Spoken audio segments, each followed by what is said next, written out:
What's up, everybody? Welcome to our live stream here on lichess and Twitch. International Master William Pascal here with Ponda. Welcome, Asterbait, Mr. Coffee. Good to see you guys. Mr. Coffee.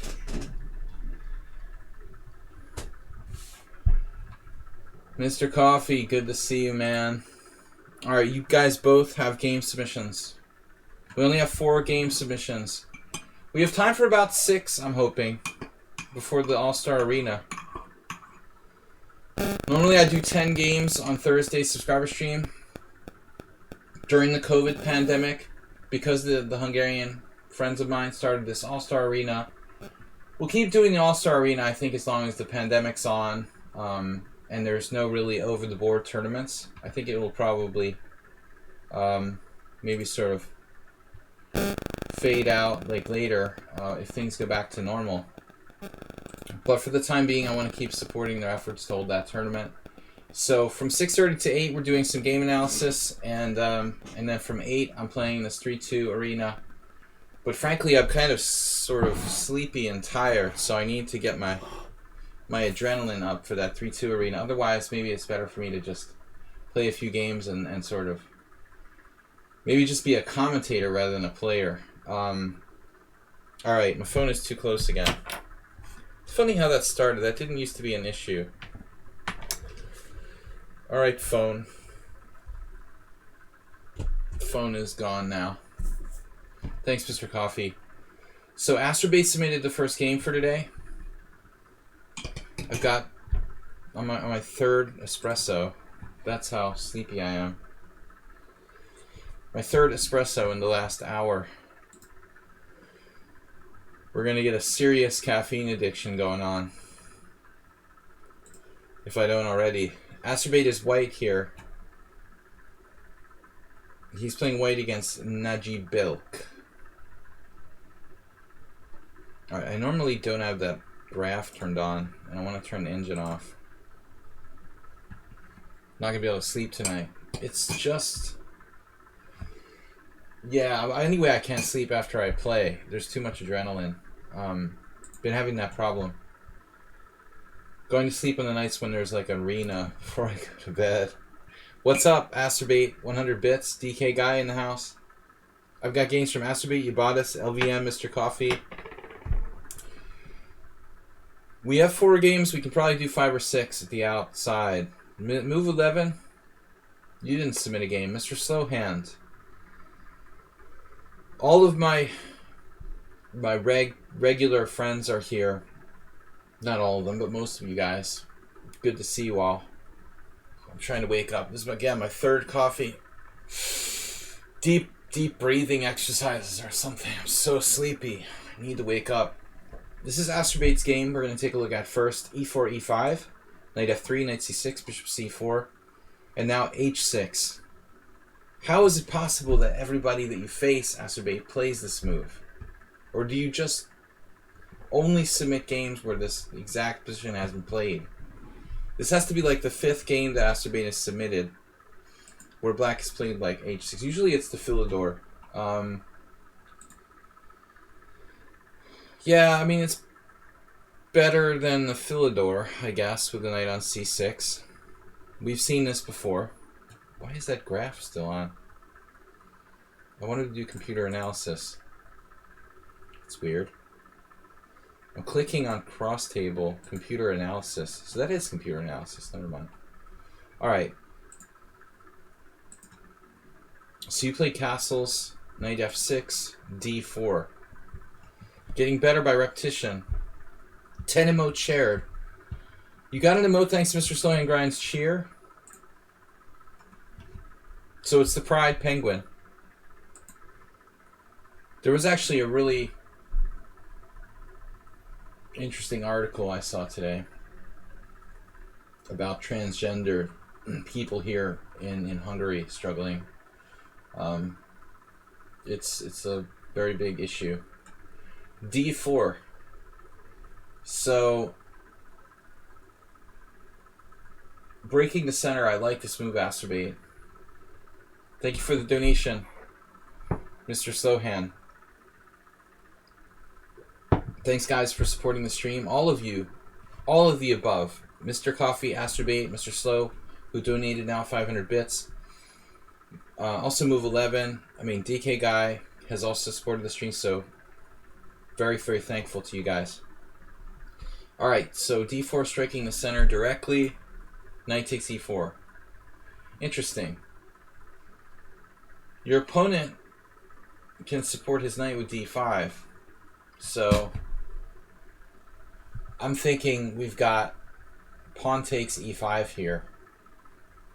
What other move do you want to propose?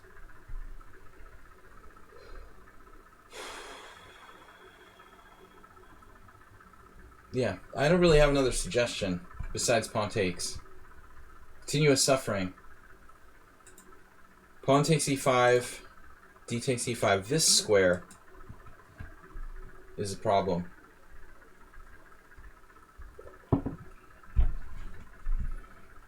So black's already in critical condition. White threatening that queen d5 winning immediately. Black can't play d5, it simply drops a pawn. By the way, I mean, if we want to go back, I don't think that knight takes e4 is a good move. What should black do in this position? Can he maintain his center? We've seen this sort of thing before, right? Like pawn takes pawn. Pawn takes pawn, pawn takes pawn, queen takes d8. It's a little like an Evans Gambit line. Queen takes, knight takes e5. I'm not that convinced by this. You know, there's an extra pawn, and knight takes e4. Yeah, I'm convinced. I take it back. I'm convinced.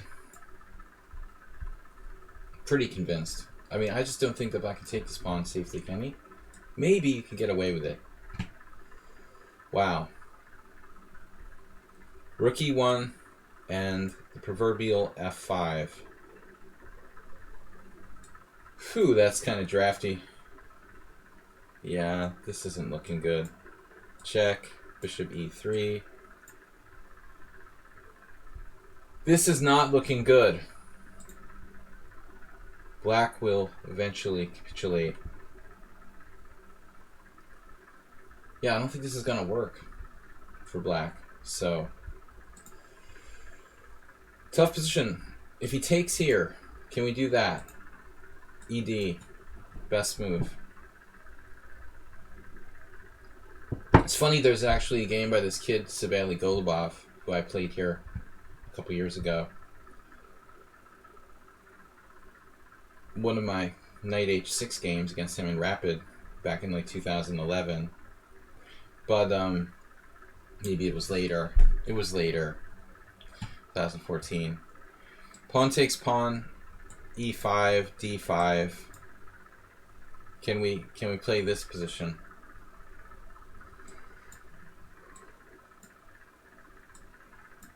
This is the game. So check it out. It's like black is playing a normal Scotch Gambit, except black's played like h6 randomly in a normal Scotch Gambit position. That can't be good for black. That just doesn't look right. Doesn't white almost have e6 around here somewhere? Does he have this move, in fact? Is it just my imagination? Morales would crush black. That looks exceedingly dangerous, no? Let's check it out with the engine. Phew. Unbelievable. It doesn't work. Black can survive this. Takes, check, king e7. Unbelievable. You would think that black would be almost toast in that position. Wow. It just doesn't quite work. Savali Golubov testing limits of black's position with h6. Alright. Anyway, guys, Astrobait's getting quite different. Yeah, h6, it's not a good move. It's too slow, too early. So, we'll see what happens. He plays this very dangerous move. Knight takes e4. D takes e5 is best. And now bishop c5. Black... I guess black has to play like knight c5 here. The old knight c5, knight e6. Hunker down the hatches and pray variation. Right? Not that easy to break through. I mean... There's no question that white has a very large advantage here. But not so easy. I think excellent position for white. I'm surprised by queen d5 actually being the best move in a way. I don't even see why that's necessary, but if you insist, there's really no need to stop d5 physically by putting the queen on d5. I'm a little surprised. It's the anti-fried liver defense, DK guy. You never have this? So now it's over. Acerbate just takes him out with queen d5. Scoops a piece. Scooping up a free piece. Oof. Threatening, among other things, like bishop takes h6 probably. That looks very, very bad for black. This is like a distractionary move, forcing us to eat more material. I would lean toward taking with the bishop here, but Acerbate playing practically, trading queens. I guess black can play queen e7 though. So it's possible that bishop takes is actually a better move. He can avoid the exchange of queens anyway after queen takes queen e7. I think we ought to actually take with the bishop. Taking with the bishop contains the threat of eliminating another piece. You have crushing threats remaining with bishop takes h6. Just kind of keep the position. Now the black doesn't have anything special here. Usually Acerbate doesn't like to trade queens. I'm a little surprised by that move. And then another piece drops. Yeah, I gotta take the extra piece. We need some insurance. Acerbate, we need some insurance, man. One piece is enough here. Very forgiving. He's taking my advice too literally, you know, to trade pieces when he's up material. The second piece, always take the second piece. But one piece is surely enough here. Nice exchange sacrifice. Great idea if black wasn't down a piece already.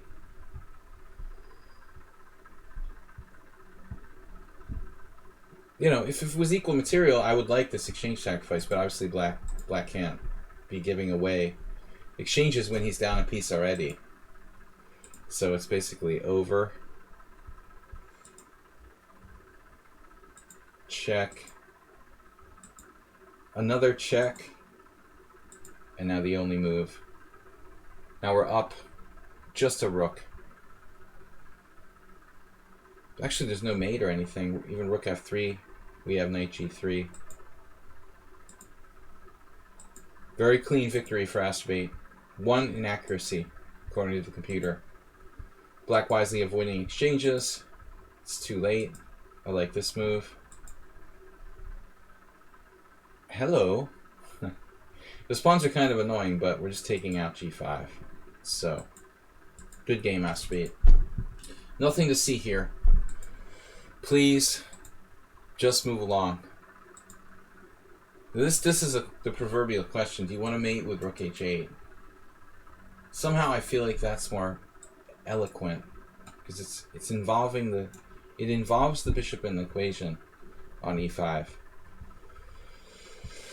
All right, Acerbate, kind of a one-sided game there, buddy, but we'll take it. All right. Any other submissions? Last-minute submissions. I've got to start the All-Star Arena at 8 o'clock, but we've got time for Yabatis, LVN, Mr. Coffee, maybe one more game. Mr. Slowhand, you want to submit something? Usually Mr. Slowhand gets the... Did you submit one, actually? Maybe he did, and I forgot about it. Oh, he's got one in there. I don't even know what order he was in. He was actually before Asterbait, and I forgot to put him in the list. Alright, I'm remiss. Mr. Slow had his game in there, and I just forgot about it. A short win of the last twist of the Thursday subscriber stream. Kind of nice. As long as it's not against me, it's nice. Alright. Here we go. No, I was going to ask you anyway. Because usually you're in early. I think it's just like... I was a little confused this week. E4, C6, D4, D5. This is Mr. Slow playing white against El Rosador. So, Caro Khan. Mr. Slow, I'm trying to remember, have I played the Caro Khan against you? I can't remember now. Seems like I always get white against Mr. Slow for some reason. Guys, thanks for joining me for the stream. International Master William Pascal, we are hosting a subscriber stream with game analysis for an hour and a half, and then we're going to go play some 3-2. Asterbate, thanks, man.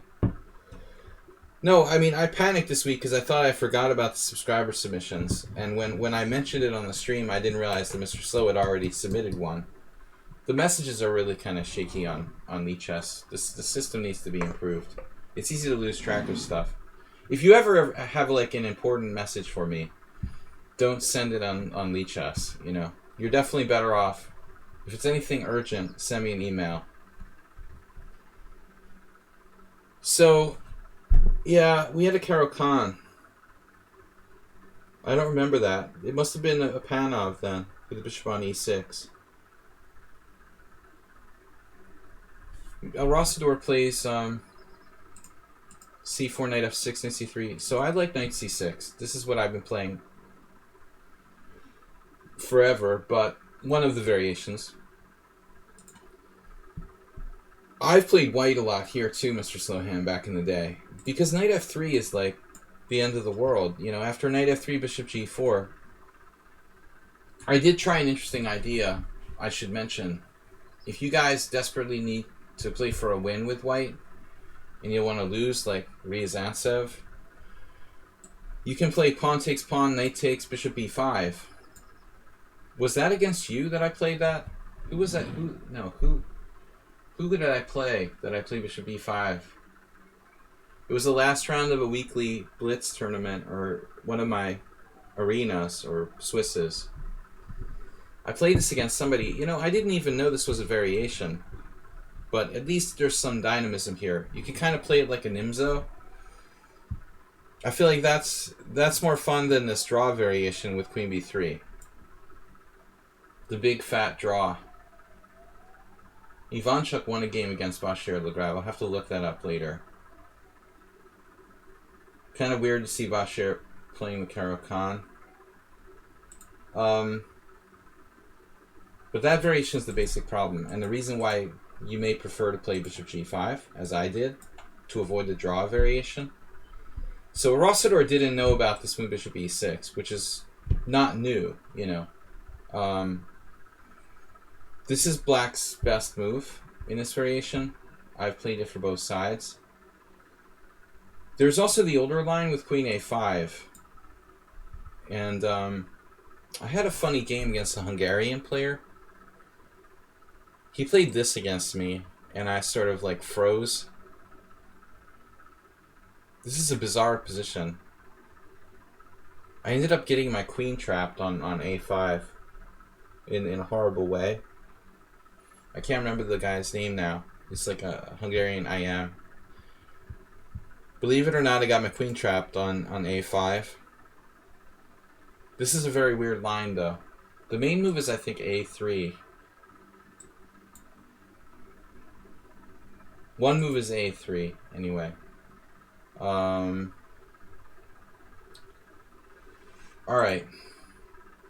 So we've got e6 now. This is considered to be like slightly inaccurate for black. Passive, basically.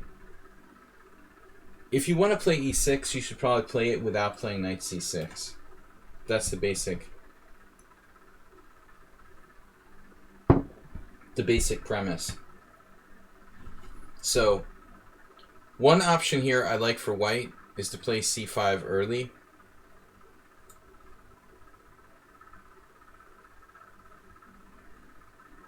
But we might want to wait one more move. After knight f3, bishop e7, now I definitely play c5. The idea is that you play with bishop b5. This is obviously a very different approach than what you took in the game.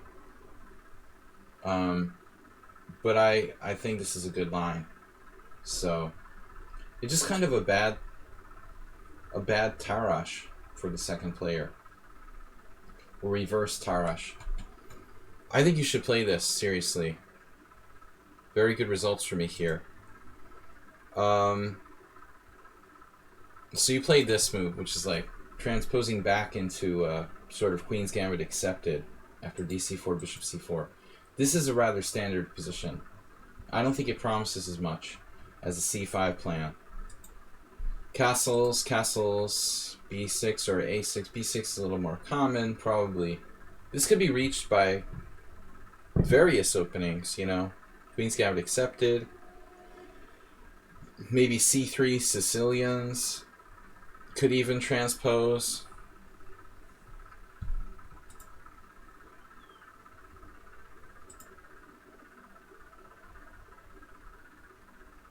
So control of d5. That advancing pawn can be a pawn sacrifice in some variations. I'm not sure where I want to put my bishop. I think d3.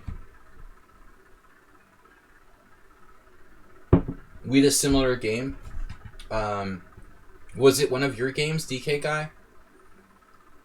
Where I feel like it was a DK Guy game someone submitted where DK Guy failed to put his knight on a5 in the critical position. So if we go bishop e3, this is going to be a big resource for black. The idea of playing knight a5.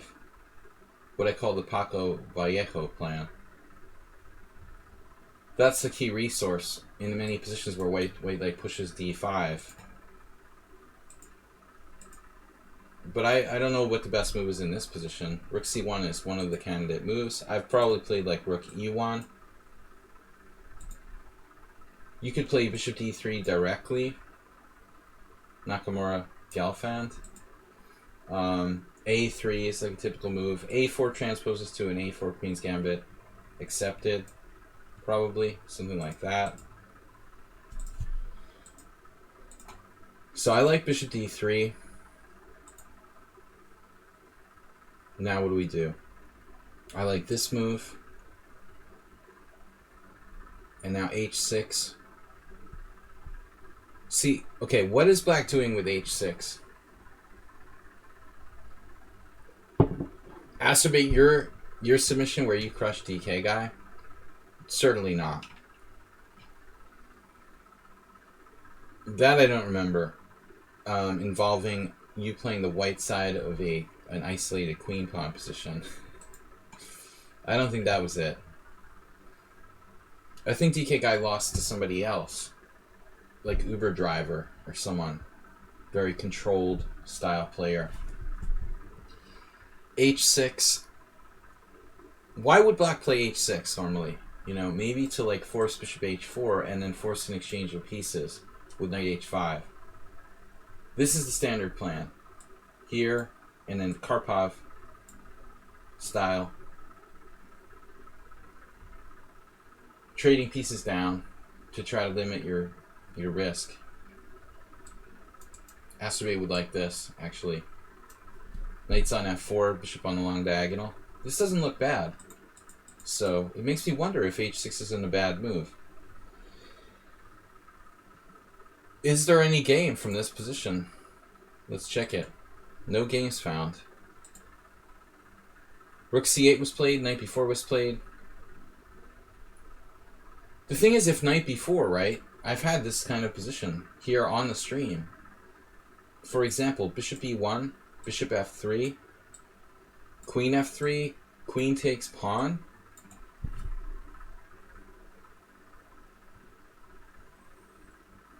White has total compensation for the sacrificed pawn. But does he have more? That's the question. You have a weakness for h6, knight b4.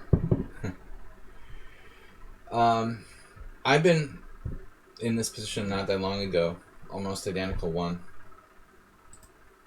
and I didn't pull the trigger on it. Apparently White's winning here.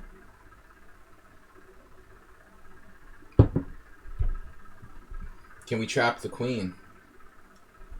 White's actually winning. Rook cd1, queen b6, bishop f6, bishop f6. This is the computer talking. Queen e4, g6. Whoops. Did you need that for something? You have a weakness for knight b4. Not a good thing. So, yeah, knight b4 seems to be a mistake. Anyways, rook e1, h6 is the best move according to the engine. And White has to be careful here not to play bishop h4, it looks like. Is this a problem? Man, I think I would go for this with black. DK guy.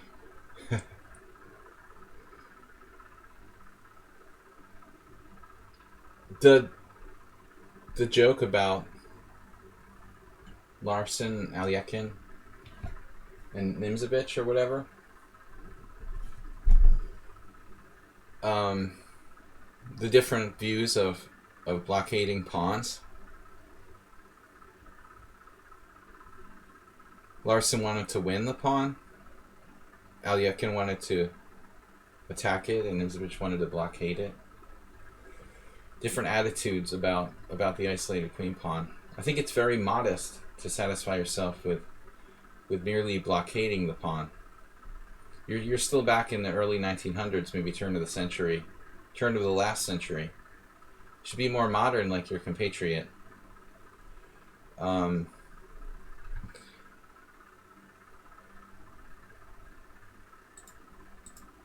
Yeah.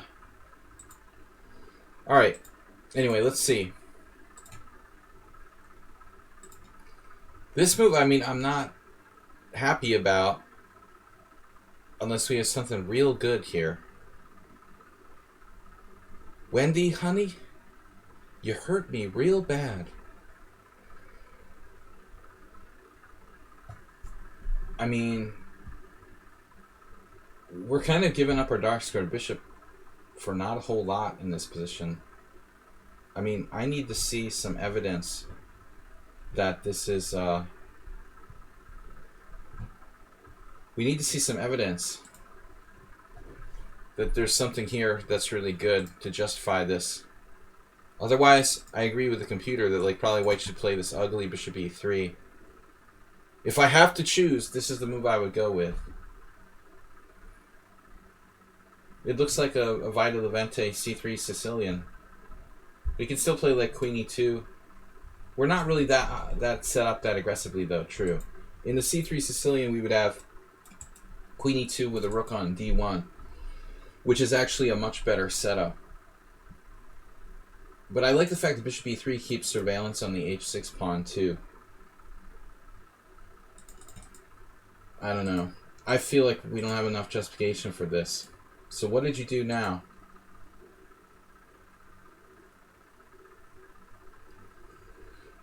Hoping for knight takes d4. Basically, the ultimate cheapo.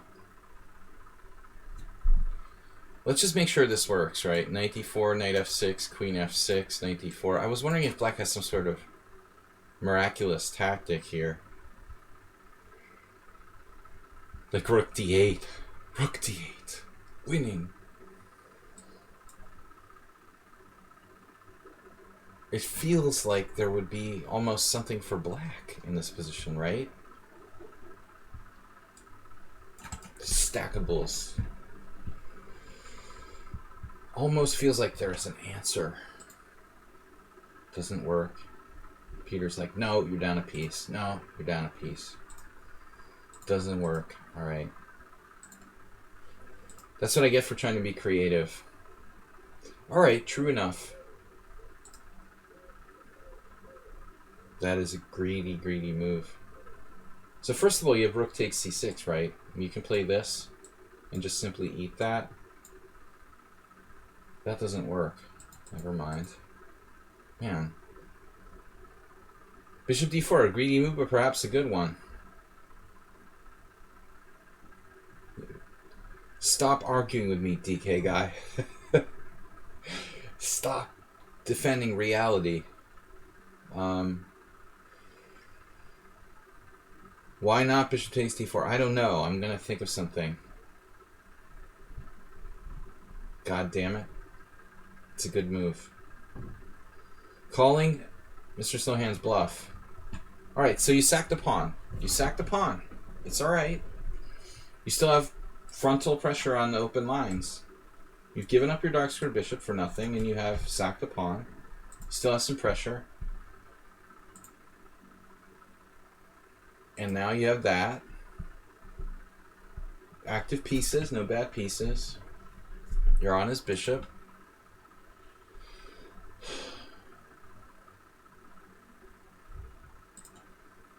This is a good decision about maybe bishop d5. I mean, that square is a little more stable for the bishop, right? I'm not sure we want it on c6 where it actually is a target for the rook on c1.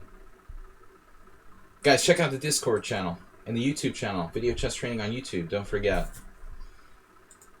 Alright, three espressos and a beer, and I should be barely in condition to play in this all-star arena tonight at 8. Thanks for bearing with me, guys.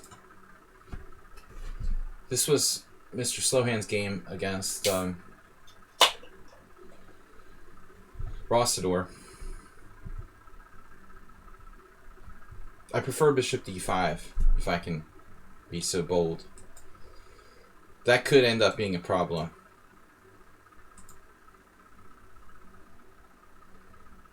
So would it be forward to assert that white has compensation for a sacrificed pawn here? Perhaps. Black has got queen d5, among other things, here.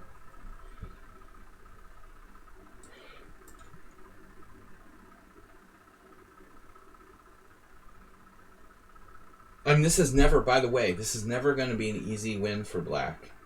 Because at the end of the day, you lost your isolated pawn, but still, Black has to win with like a 4-on-3. The 4-on-3 kingside majority is never going to be an easy win. Like, oh, I'll just queen my pawn. You know, it's easier if you have a queenside majority. I assume like Mr. Slow has maybe queen g4 or some sort of move. Rather than f3, I mean, if we can avoid playing f3, I think I would prefer not to do so.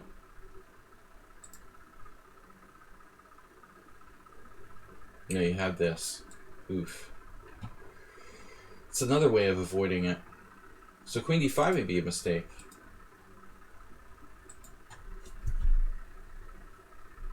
Queen g5 is better than queen d5. But Rossador has to stay active here. You do have bishop e4 there. This looks like a reasonable move, but isn't it just hanging? Oh, Vernon's book on Isolani's is considered the Bible. I didn't realize he wrote a book specifically only on Isolani's. I thought it was like a pawn structure book. Is that right? You saw Jerry Wheeler yesterday. I talked to him a while ago online. Give him my regards if you see him. Old friend of mine. Thanks to Cry Wolf. E5, rook takes e5. What's this? Free pawn. Yeah, maybe bishop e1 isn't that good. It's slow. It's a practical move in time pressure. But I think that white doesn't have quite enough compensation for the pawn. I mean, it's possible even like bishop e4 is not a stupid move. And what's the best move here for white by the computer? Queen g4. How bad is bishop e4? Slightly inferior. We don't really want to trade pieces, but that's more of a practical thing. The engine likes queen g4, though we don't really have a concrete threat in this position. Yeah, Mr. Slow got kind of lucky here. Black hung his e5 pawn. His entire advantage just evaporated. And now basically he's got more weaknesses than white. h6, b5, a6. He's made these pawn moves. And there's no queen g5. There's no queen d5. White's more active. Queen d6, queen d3. Whoops.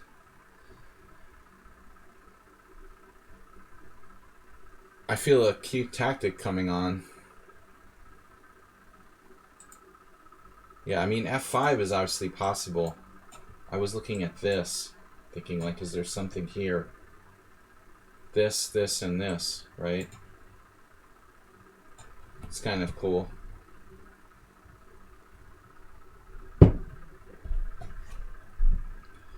Among other things, it looks good.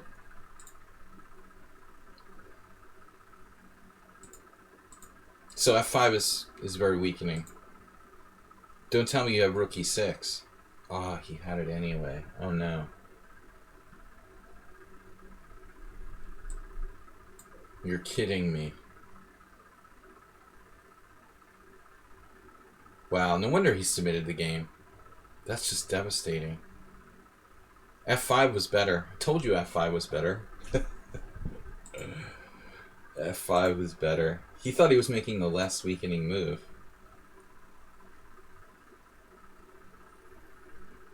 It's not much better, though. I mean, this is lost, probably lost for black as well. Because you have that. So it's over? g6 resigns. Jeez. Chess isn't fair. You know, he could sack his queen if it wasn't for the fact that his bishop is hanging at the end of the day. Here. We have any tricks? There is one last trick. Rook d8, rook d6, rook d6, queen d6, rook d8. Ouch. And white has a grinding victory in the bishop versus knight endgame. I think it's time for queen takes rook. That'd be kind of funny, actually. And you win the endgame with the bishop versus rook and pawns on both sides of the board. Perfect Fischer-like technique. No, but that's not necessary, right? If you sack that rook d8, we can just guard. But how? Because there's a fork here. Forky. In every variation, there's a fork here. But it'll come down to, like, what do we do?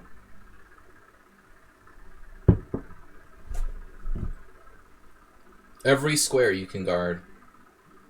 The d1 square you get forked. You have this move.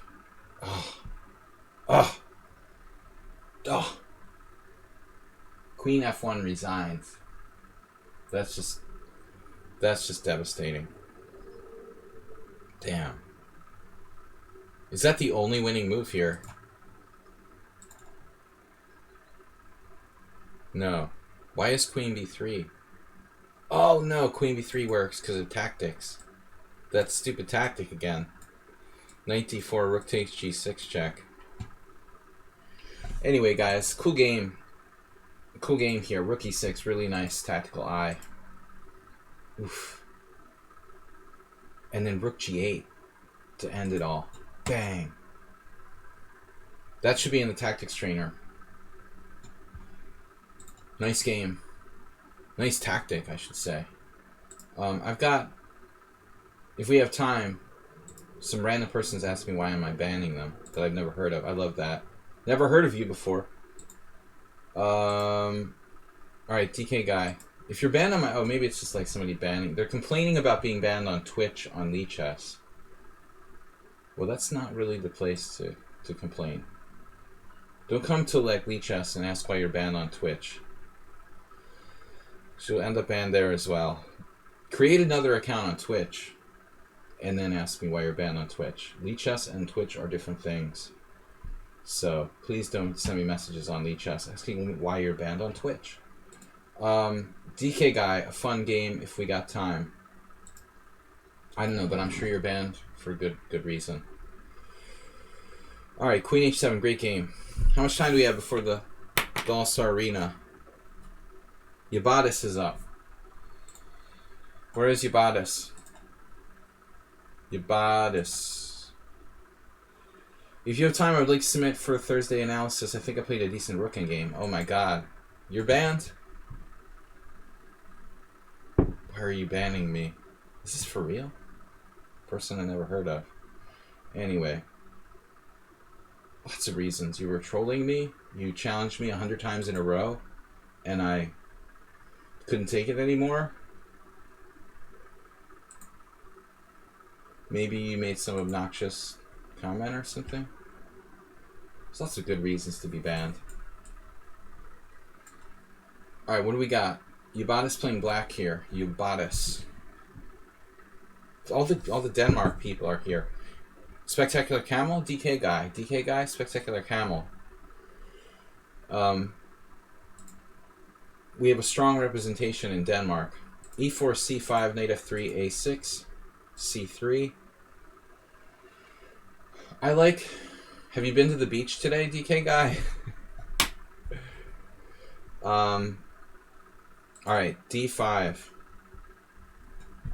This is the best move.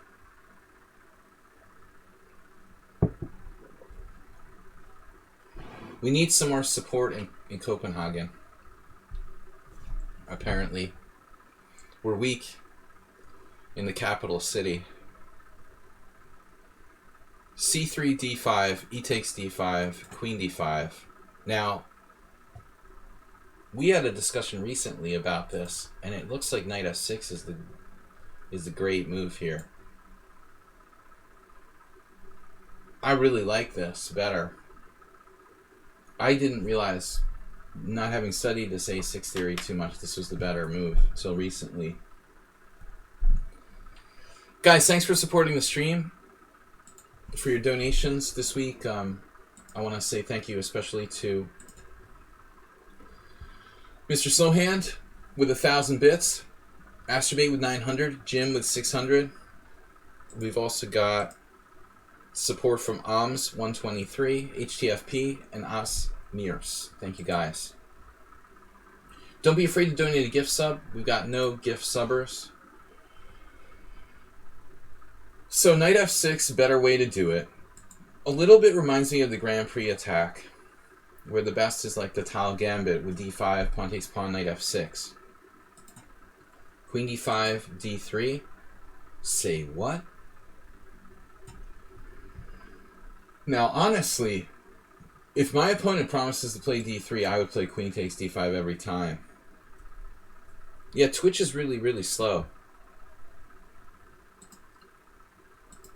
D3. D3 is ridiculous. But you do get these people who like to do this. So white no longer, really even makes an effort to kind of fight for the center. Black is just better. And we could go with the full Marazzi type of setup here. I also like G6. Got to be a little bit careful about the B6 square, because if we've played A6, we weakened our queen side. DK Guy might remember that Marazzi type structure where he lost because he played A3 against me, and his C4 pawn got weak. That's a different structure, though. That was like a hedgehog structure where I had pressure here on C4. In this case, C5. Not really an issue. We will want to watch out for knight forks. Obviously, knight A3, knight B6. This is where we've got to watch for pressure against the E5 pawn. Basically, white is playing the Philidor exchange.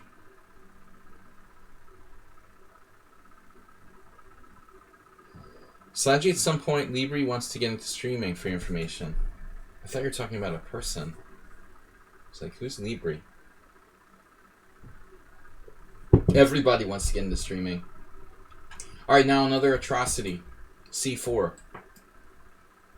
You have a win rate of 68% and you keep talking about my losses. It's a conspiracy. Win rate of 68%. You mean overall win rate on lichess? Or against me, personally? No, it just reminded me, you know, we've got the exact same structure of that game. I don't mean to single you out, but it's not the same, though. I mean, it's like that pawn would be on e3. It just reminded me, it's a similar point, you know what I mean? Like, in that game against me, where you played a3, and you have a weakness subsequently, you know, if you had the perfect structure with a2, b3, c4, it's better. My point is that Ubatis might regret playing a6 because it slightly weakens his queenside structure. This is a horrible move. Of course, c4, weakening d4. Queen d8. I like queen d8, you know. People often try to like justify their queen by moving it to d6, but this might actually be a mistake, you know. Maybe you'll give him like knight e4 with tempo later on. Queen d7 should be considered. Sometimes b6, bishop b7. But again, I don't like a6. Mrs. F77, welcome to the stream. White's making really stupid moves now. h3.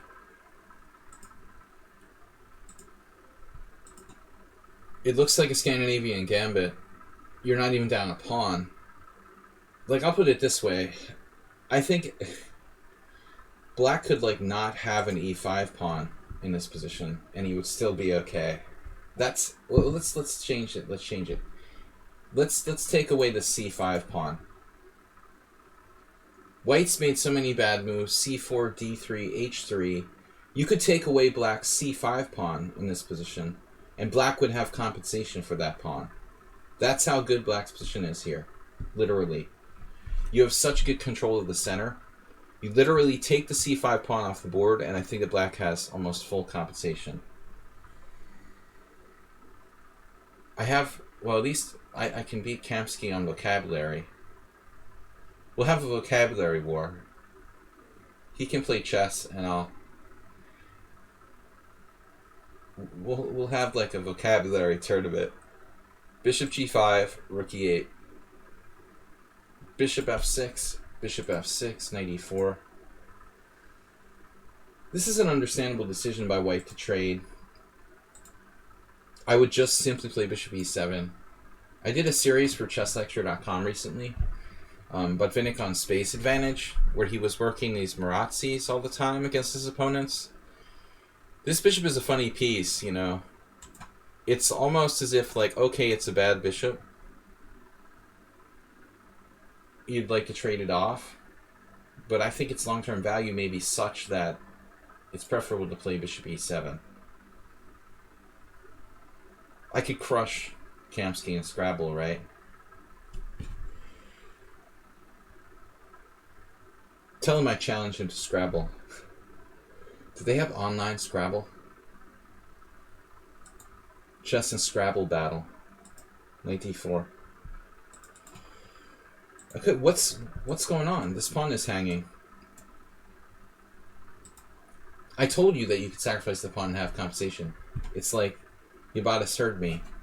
He has to like literally sacrifice the c5 pawn. Not a good idea in general. No need to sacrifice a pawn here. But you're proving my point, I think, in this position, that you actually have compensation for the sacrifice c5 pawn. I literally did not know that he was going to drop his c5 pawn. No, now I play bishop e7 and drop a second pawn. I'm afraid maybe we can't do that, unfortunately. 2 pawns is going to get serious. Damn. I would like to keep the pieces on the board, but we can't afford to lose a second pawn. You could probably draw the opposite color bishop endgame if you want to draw. I mean, down a pawn. This is going to be very hard for White to win. But I presume we're playing for a win here. I don't really like occupying d4 for black. You already have control of the square, you know. Anyway, this was a good move. If you want, you can play b6. And that's where I start the DK guy lecture and move my pawn back to a7 and say I wish I had never moved my pawn to a6. Anyways, so let's see what Yabatis gets here. Bishop f5, knight e4, rook e6. Usually Yabatis submits games that are like entertaining rather than perfectly played. I like White's spirit. Trading down when you're up a pawn. Good idea. I was actually expecting you to take with the queen, but you didn't want to interfere with the rook lift. This guy's all business. Black has comp. You have compensation for the pawn. It's probably about equal. Queen c2. I think Yabatis has been hanging out with Acerbate a little bit here, you know? He's only focusing on the king.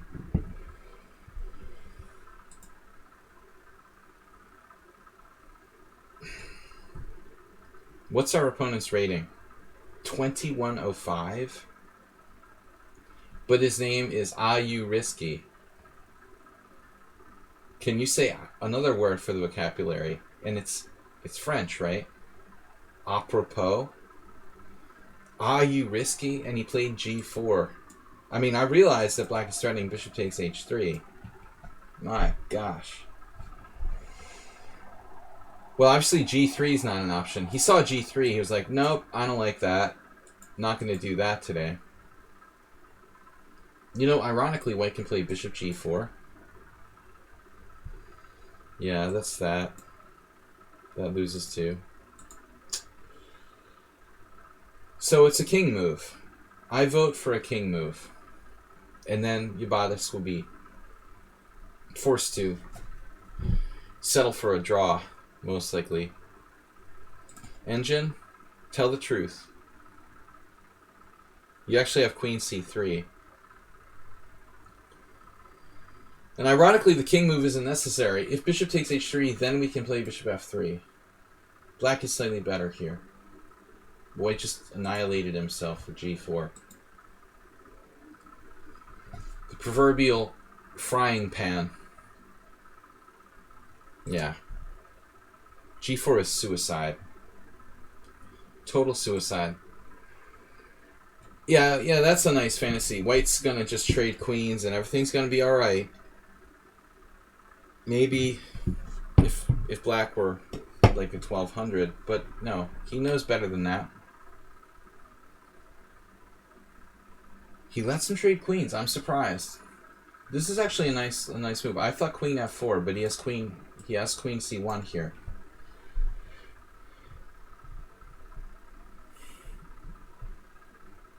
Maybe we can try something else. There are some annoying moves though. Queen d6, c5, for example. Queen d8 drops this pawn, which could be problematic. So it's actually much more complicated than simply avoiding the exchange of queens. So Yabatis here judges this well. Endgame transition. We were talking about if Trump played, now we're talking about if Hillary played chess. Jeez, how did we get to that? Alright, H takes G. What if John Bolton plays chess? H takes G4. You gotta make it relevant.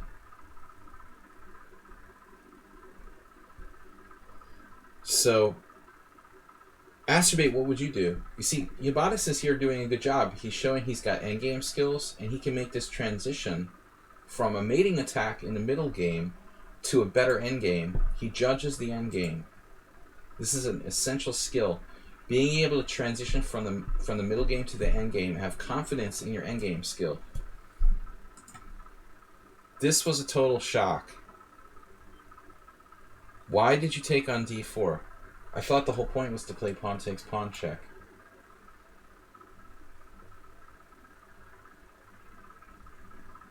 Am I missing something here? How dare you make a mistake? Yeah, you should have taken on h3. Man, I thought that was your whole point. You make this brilliant move and then you don't take on h3. Now you've got the slightest advantage. Take, take, take, take, take. King h2.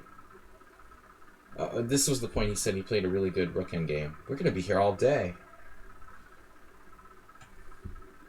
Suicide brought a pillory. Wait, what? Some streamers just ban politics from their streams altogether, but I like to talk about it too much. Yeah, this is hope chess. He doesn't get mated. This is probably a bad move. Black should move to the e-file real fast now. My instinct here is that if white, if he gets to the e-file, he's probably okay. This is probably a huge waste of time, forcing you to improve your king voluntarily. Oh my gosh. Yeah, he's just totally misguided here. I mean, if he goes to the e-file, maybe white can survive. Maybe white's fine, actually. That's called an open file. He goes to the wrong open file. He's actually threatening nothing. He's going to like double his rooks on the h-file and force you to put your king on a good square on f5. Man, terrible judgment. Rook h2. Horrifying. Look at his rook. He's got one threat of coming down here, and you're just going to go... Yeah, actually, I mean, the threat of the rook transfer to b6 might be something for real, actually. What the heck is going on? Okay, I wasn't prepared. I didn't know when I signed on this was going to be such a weird and complicated position.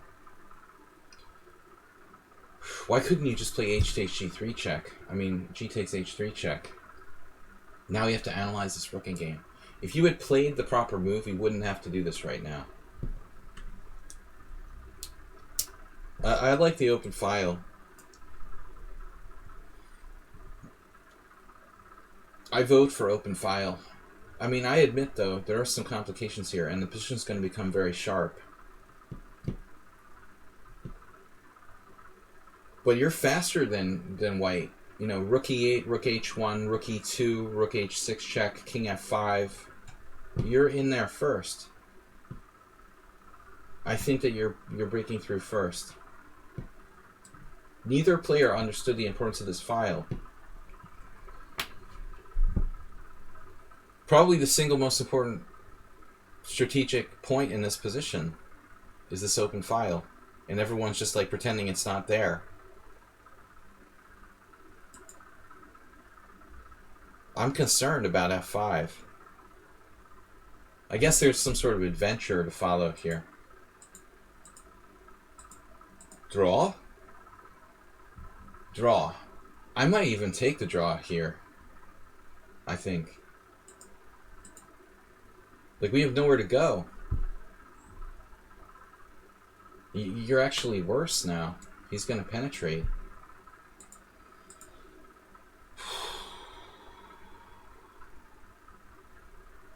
This game needs to be put in, like, some sort of instructive video about players who fail to appreciate the single most important strategic point in the game.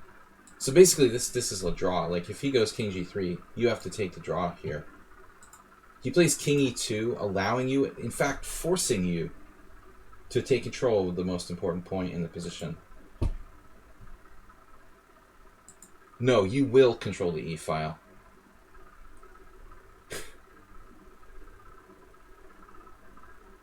I was looking at, that's still precarious for black, thanks to f5. Yikes. Subtle threat. Losing the game, virtually.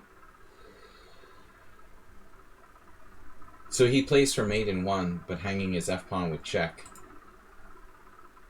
Uncompromising guy. We have rook f1 check. That's probably not enough to win, though. Rook f1, king h7, rook f5. Well, in an emergency, we have that move, if there's nothing else. But you seem to have f4 now. That was a narrow escape.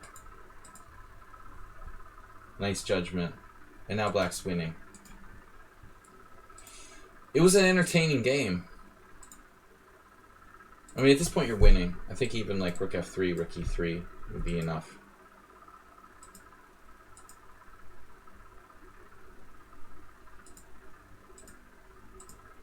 There's no stopping those pawns. But your opponent is to blame for his own fate there.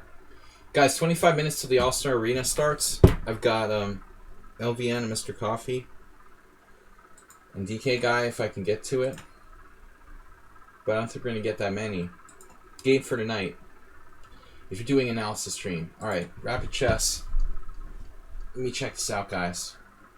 All-Star Arena 3+2. I don't know what kind of condition I'm in.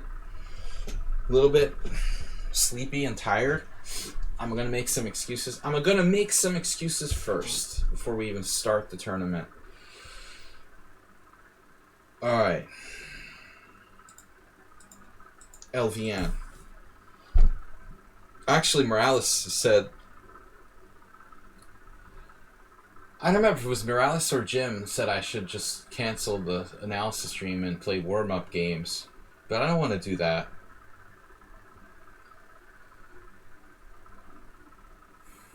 I like the Budapest Gambit. It's fun. Just dropped in.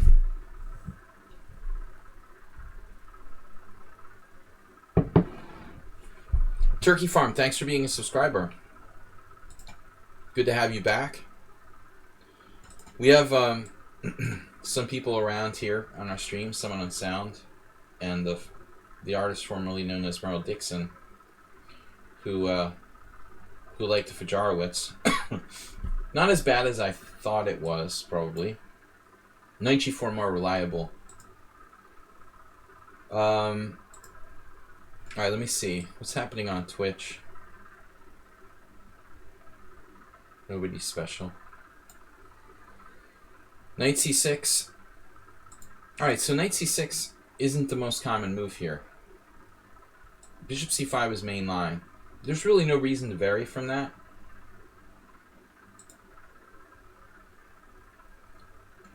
Oh, Turkey Farm gonna get some coffee. Mr. Coffee. So this is a slightly offbeat line. Bishop f4 normally. Your opponent just plays g3. Well, it shouldn't be that bad. He's giving the pawn back. But I mean, my argument is that white, you know, has control of d5. Is it possible black could steal the c4 pawn? Like take on e5 and take on c4 as well? It's kind of asking for too much. g3 giving the pawn back, bishop c5, and now e3. You embarrassed white. You made him play like e3 and g3. It's still probably not that bad for white. The problem with g3 isn't that it gives the pawn back. The problem is this move. Forcing him to play the move he doesn't really want to play with e3. That was well played by LBN. You know, most people would have just settled for taking that pawn on e5. Why did we sack it in the first place? Castles. Bishop g2. Okay. Now the computer gives him a dubious for knight on c takes e5. I have no idea why. I really wouldn't have the first clue why this is inaccurate versus knight on g takes. Does it really make a difference? Honestly, I don't care which way you take that.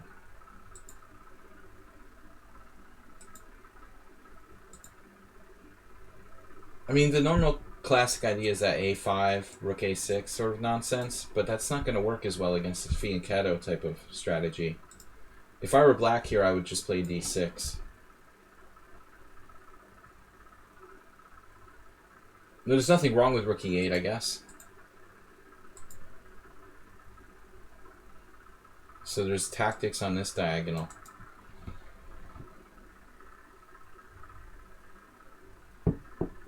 Sometimes you got a queen f6.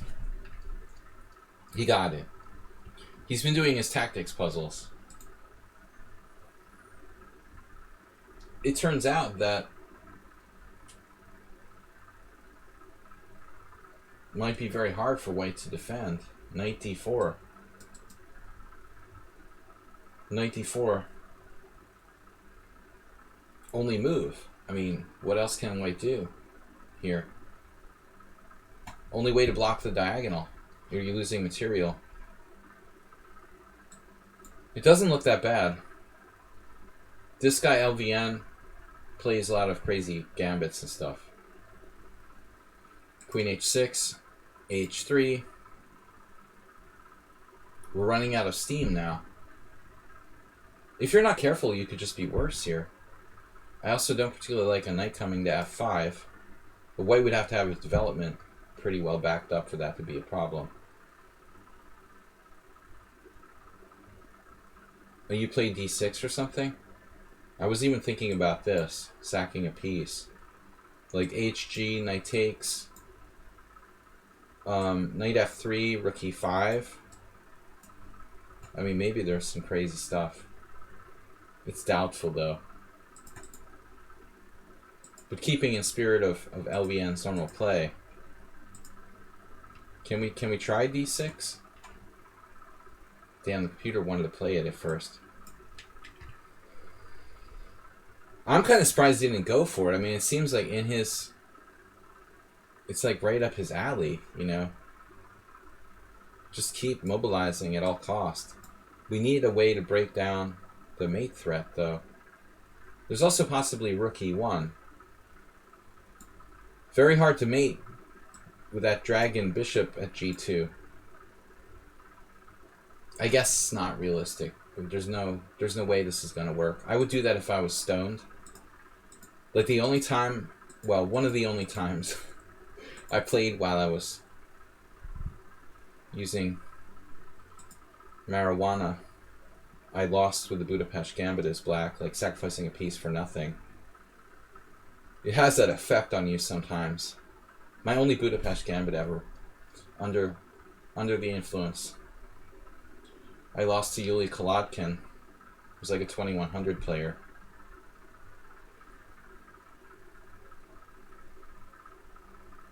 The games were more fun that way. That was back in the college days. But normally you don't want to smoke anything like that while you're playing in a chess tournament. I don't condone the use of drugs and alcohol. Just thought it's funny, you know, my only Budapest Gambit ever. The 420 variation. Yuli played like f4, and I went crazy and ended up sacrificing a piece. He probably never understood why he won that day. Anyways, here, h3. It feels like we've been repulsed here. Now white suddenly doesn't have a good way of protecting h3. This reminds me of the Grand Prix attack. I wonder if LVN plays the Grand Prix attack. He kind of snuck up on white. You gotta play h4. There is no other move. Clearly. And what is it then? I mean, do we go with the caveman? Caveman. There are other moves. So he played f4. And black turned into Mamajarov now. Mamajarov likes the Budapest. So just knight g4. This is just totally crushing. Knight g4. Oh my god. This and this mate on h2. Gotta take. Gotta take. So black sacrifices a piece. Then we're gonna win at least an exchange. But I mean, how do you defend f2? I mean h2. Knight f3. I don't even understand. You gotta sack your queen or something? He has rook e1. Losing a lot of stuff. Right. Wow. Mamajarov inspired attack here for black. Very pretty. Various ways to win. I think like rook takes g3 is also good. Mate in 1. It's always possible to screw up. Just kidding.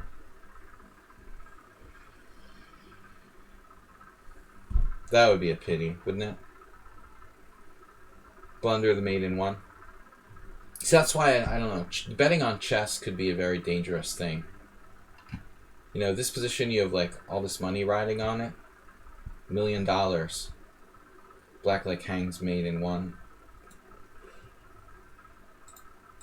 B4 here.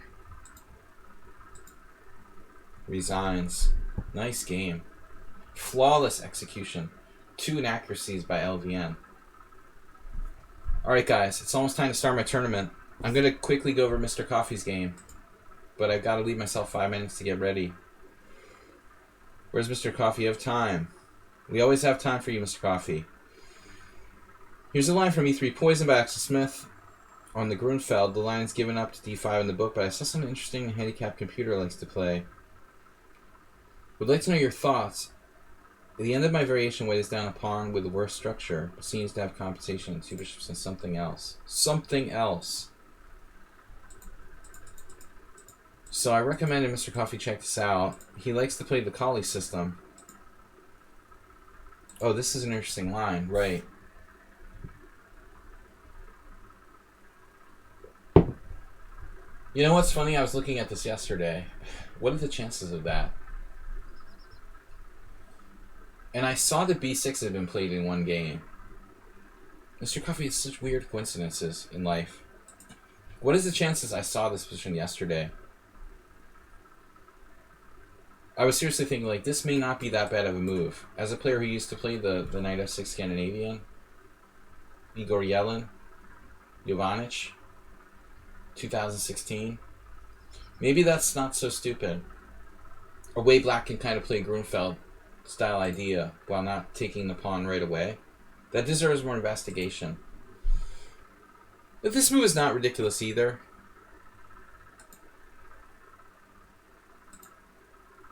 So this goes into like the critical line for this. It's like, it's a reversed DK guy variation. Critical line. Mamajarov. I mean, black's got to try to attack the center. Totally in the spirit of the Grunfeld, right? Black should be okay here. This actually, the setup is fairly meager. You know, it reminds me of a Russian system, Grunfeld. You gotta break that pawn. DK guy plays this with colors reversed. He's gonna play Queen E8 against somebody, so watch out. He's got Queen E8 prepared.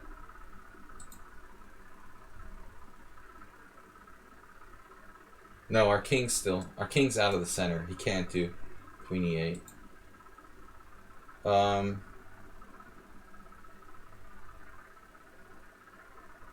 Those 2 guys? Are you serious? I don't think he's stronger. I mean, Mamajarov has been really shaky after having a great year like 2 years ago. Grishuk has been more impressive of late, you know, in the last year or 2. I think Grishuk's more consistent, you know. Mamajarov's very up and down. I am not playing that move.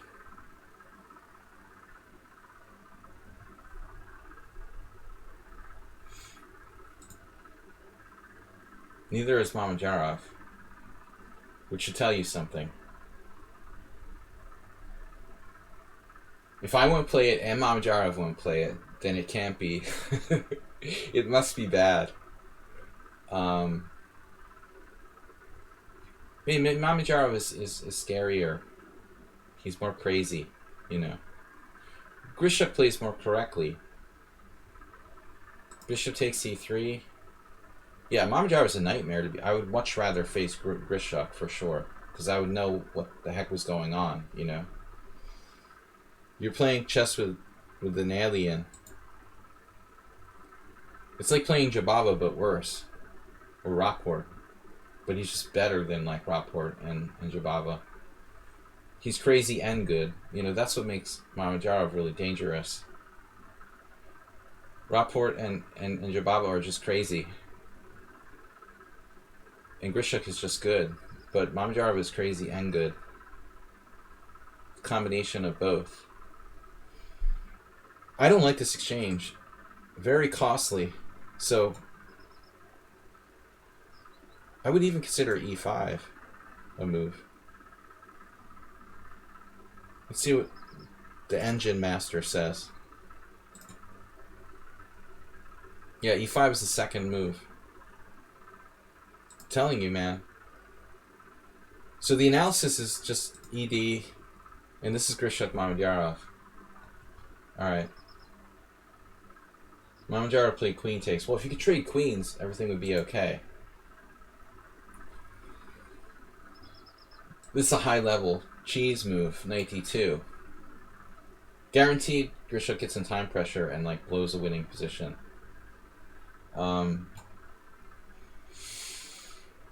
Petrov theme. Don't want to play black here.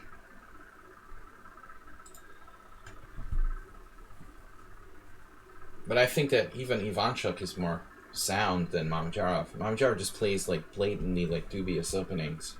Ivanchuk wouldn't do that, and he just has like a wide opening repertoire, but he doesn't play like trashy stuff. Mamedyarov incorporates even trashy stuff in his repertoire that Ivanchuk wouldn't touch. But, you know, this is an interesting position, Mr. Coffee. I'm not sure if you should exchange on d5 or not. Those other moves there that the engine is talking about with a4 and e5 look like very interesting sidelines. What more interesting is that the engine line you're giving is knight takes d5. Grishuk's queen d5 develops a piece. I'm not sure. No, I like this for white. You know, I think it's quite dynamic and interesting. I fully approve. Wouldn't be concerned about sacrificing that pawn. I think it's kind of a no-brainer. Grishuk is a good blitz player, but in over-the-board long games, he does get in time pressure. And it's often to his detriment. This is DK Guy, a little fun game if we got the time. I'm going to go over this quick. Guys, thanks for joining me. We're going to watch DK. Looks like he's playing Asterbait. DK Guy versus Asterbait. No, that's not the right position. Somehow, Asterbait had a similar game where he played knight b4. Was that the game where he beat you, DK Guy? Just teasing DK Guy today. Knight a5. The Asterbait would definitely not do that. This is just for fun. I mean, I don't think that b4 is really a good move. The computer thinks it is good. I would be tempted to play something central, like e4, you know, threatening to win a piece with b4. Now, here's what we're hoping for. Like, really winning a piece. Jim, thanks for the donation. We could get some LVN thing in there with like e6 and queen f6 maybe. There's still hope for black. Interesting game though. This is just for fun. b4, knight c4, and then e4. This looks like one of Asterbait's early games from like 3 years ago when he first started watching the stream. He's progressed. c4. This is what would have happened if he had faced DK Guy 3 years ago. Good God. Saving the knight. Knight a8. Triple exclaim. This is fun. Cute. Love it. White is overextended. And black is playing chess 960. Nice job. Plus 4.6. If only we could play e6 somehow. Is it time for like chess 960 / crazy house? That's funny, DK Guy. When black plays b6 now, I'm wondering if it really was Asterbate.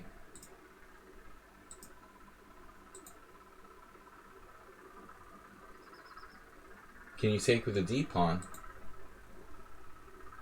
Wow. Oof. This is a slight threat. Knight e5 was not a happy moment. You're also threatening knight c6. That's just evil. Bishop e5 check and knight c6, so it's decisive. Wow. Man, now pawn takes. I thought you were going to play pawn takes. Then blockade with knight c7. That's just...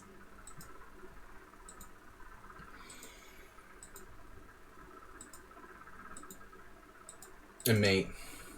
Asterbate would love this submission. It wasn't against Asterbate, thankfully. Alright. Guys, I'm going to start the All-Star Arena. I need like a minute to gather myself and prepare. So I'm going to switch over there. Run to the bathroom.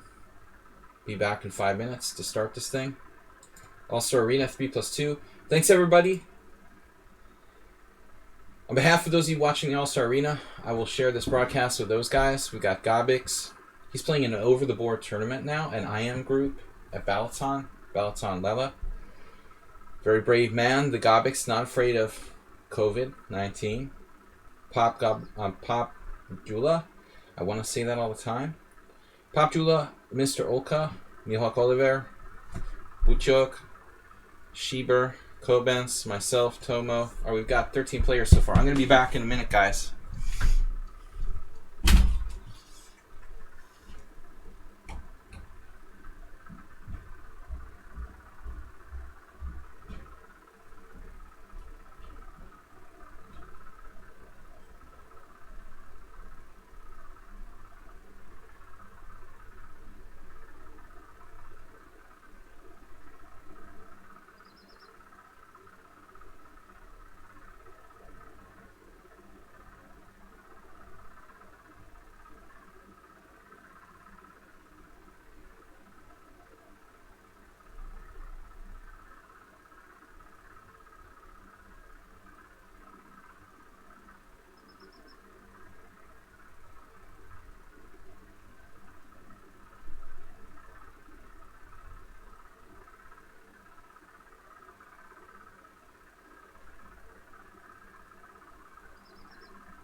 Welcome, guys, back to our stream.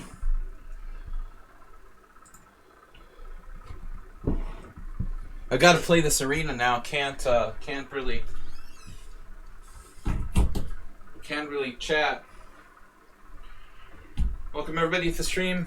I'm streaming the fourth All-Star Arena here with my Hungarian friends, Olivier Lucas. The Zucker Tour opening.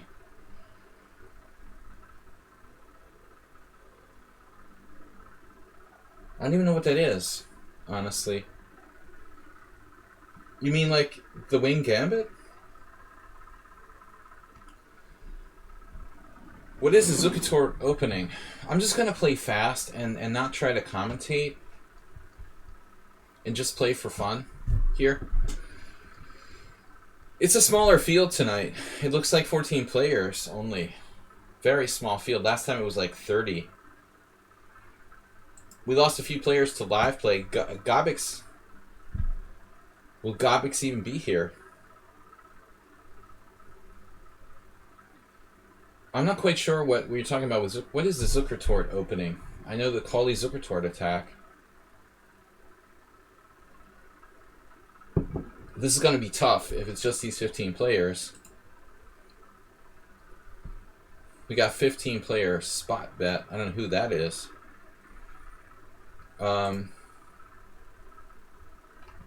field is about half the size the last couple of events were.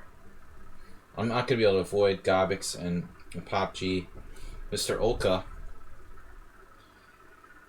like I have in the past. Knight F3, C5, B4.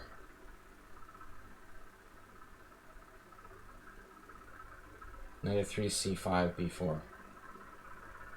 That's not really sound. Wouldn't lose too much sleep over it.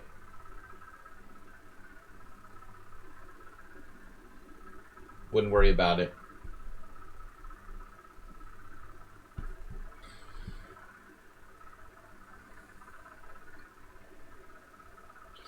Popjula's streaming sometimes. I wonder why he doesn't stream this tournament, actually. For all I know, he is. Alright,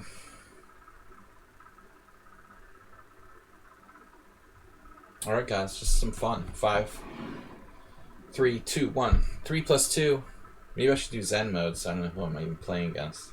Whatever. The English opening. The same player I faced off last time, first round, and I used like a minute of my clock time doing deep analysis, like I forgot I was playing in a tournament. I made a strange mistake against Barbara Uhaj last time in a King's Indian attack where I played A5 in a position where I never play A5.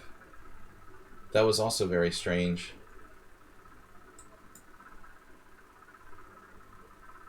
He's playing the exact same line. Like against her, I played A3, A5. I don't do A5, and I ended up... It's almost like he knows that and he's prepared or something. How bizarre. He analyzed my game. I doubt it, but it's kind of a funny coincidence.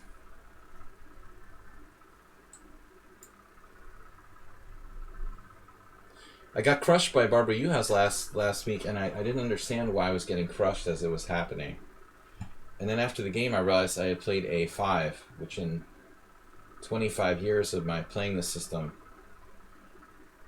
I have never ever played my pawn to A5. I don't know what got into me. So, what is this? Not really sure.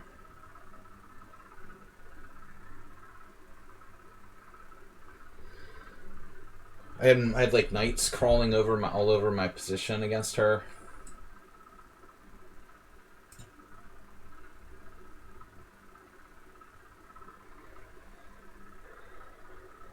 Taking as possible. My b5 pawn is now weak. Last time I lost against him.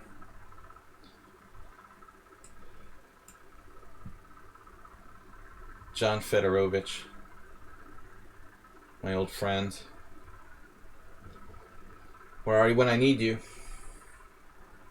A5, D4. White is threatening D4 here. So I should play D5. It's like a Joko. I feel like black should be okay here. He's so fast, though. This is a GM, actually.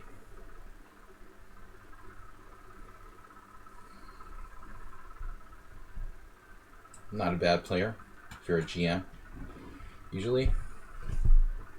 He just smoked me on the clock. In the last game, I had like a worse position with no time left and just sort of gave up. Or flagged. But I had an interesting game earlier on against him. Sacking this pawn is positional concept.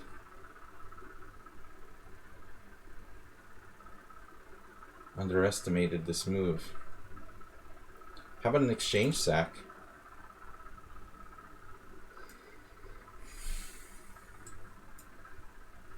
It's a nice exchange sack.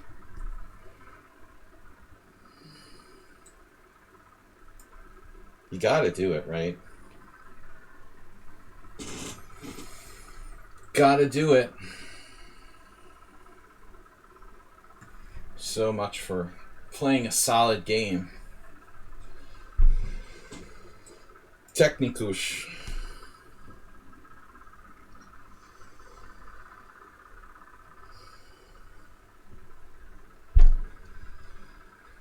That is a strong pawn, though.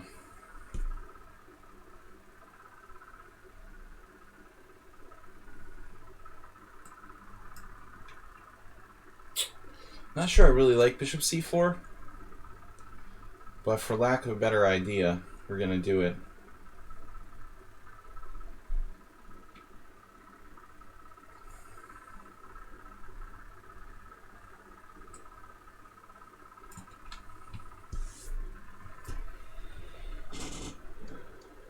We should have compensation. Multiple ideas.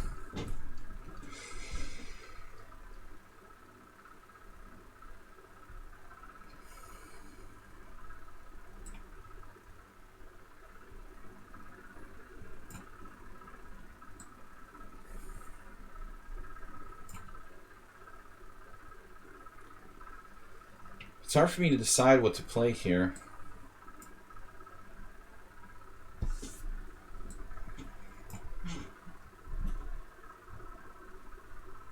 Maybe a5.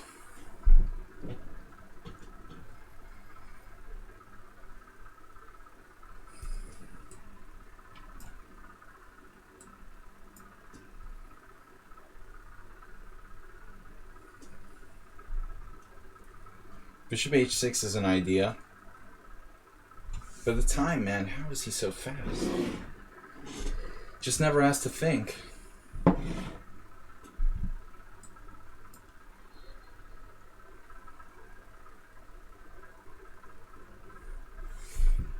Bishop c1.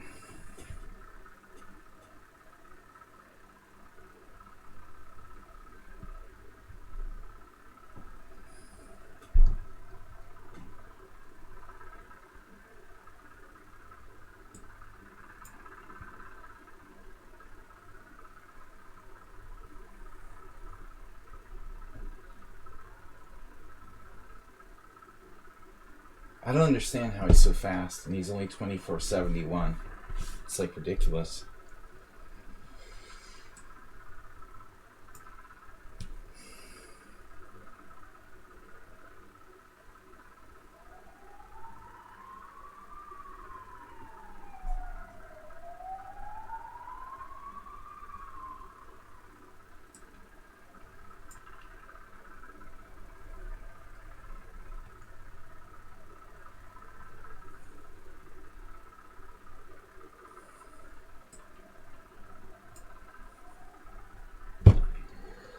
Just never have time to think about a move.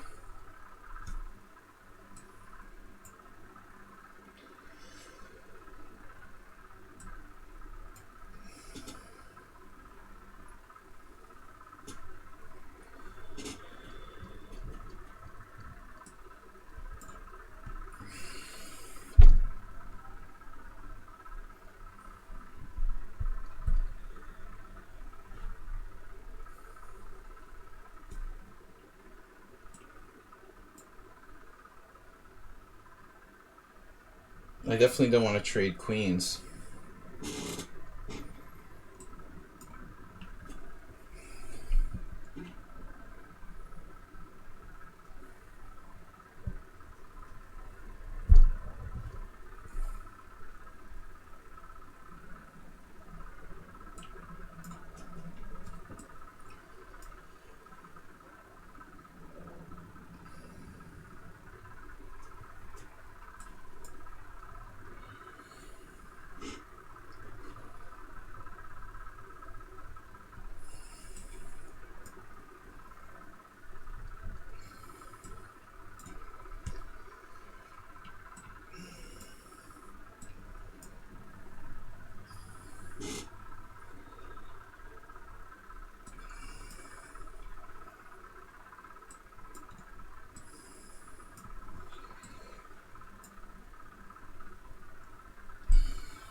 some kind of theoretical draw, it looks like.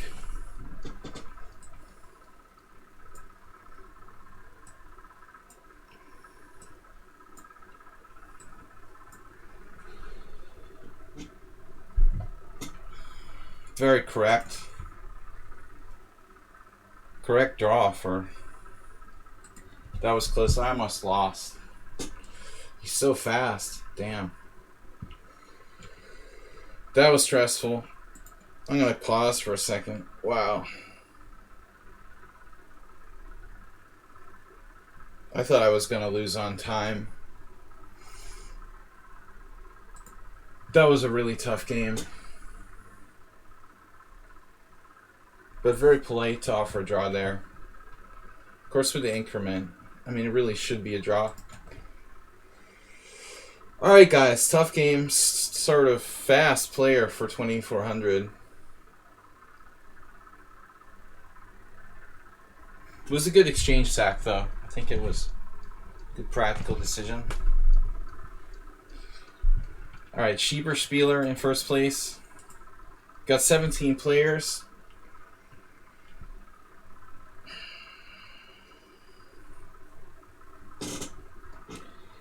It was a draw, yeah. He was very sportsmanlike.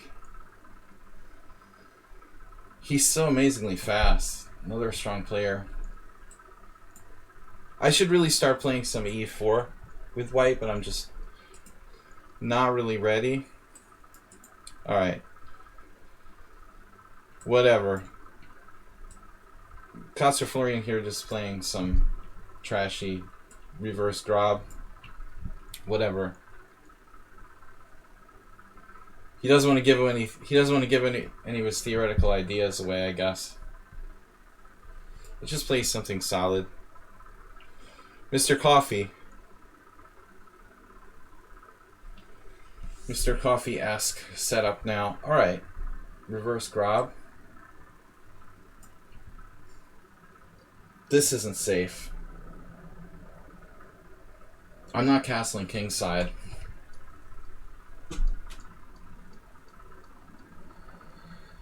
Go for the London. We don't do the London around here. This is just weird.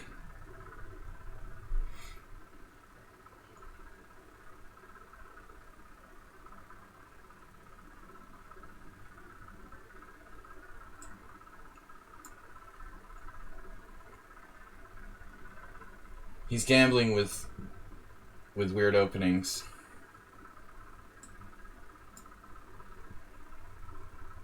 Black now has a structural advantage.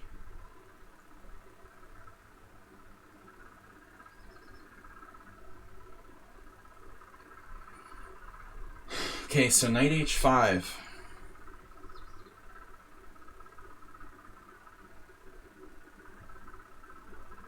h3, g3.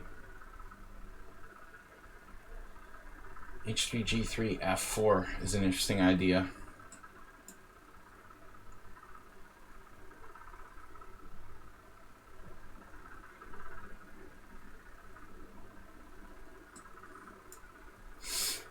We're trying to be a little bit aggressive.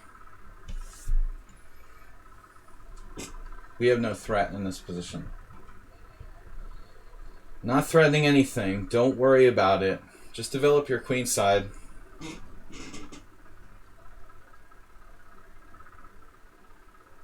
He's messing around with funny opening to try to sort of take me out of book.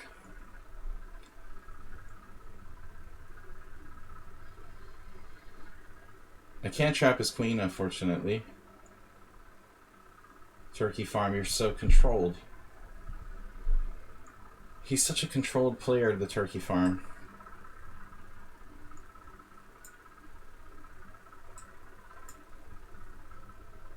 Playing the king's gambit. Alright, so knight b4 is not an issue directly. Trying to be principled.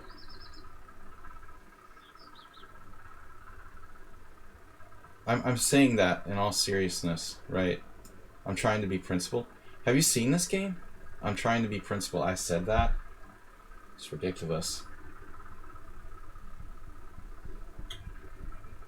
Is this queen b4, queen a4, knight b4? All right, I'm kind of happy he didn't do that.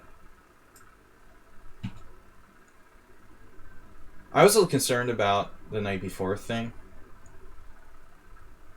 He could have played e5 last move. Anyway, I shouldn't be commentating too much here.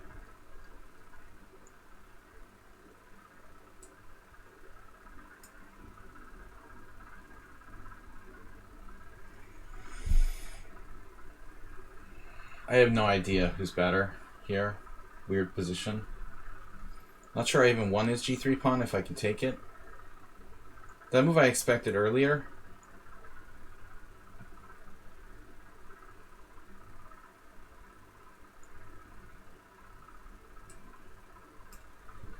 Just making random moves. Random moves have been called. I'm surprised he did that.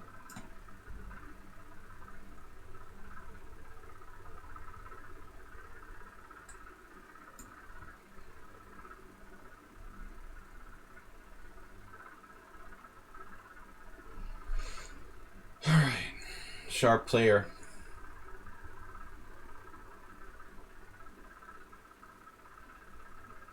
I'm going to need to develop. We have threats of knight f7.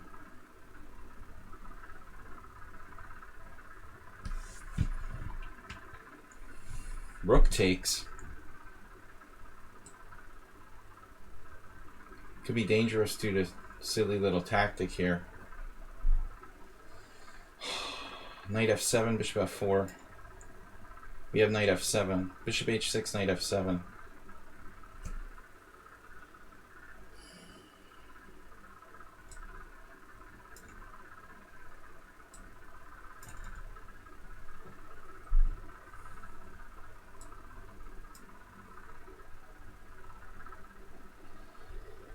He's very strong tactically.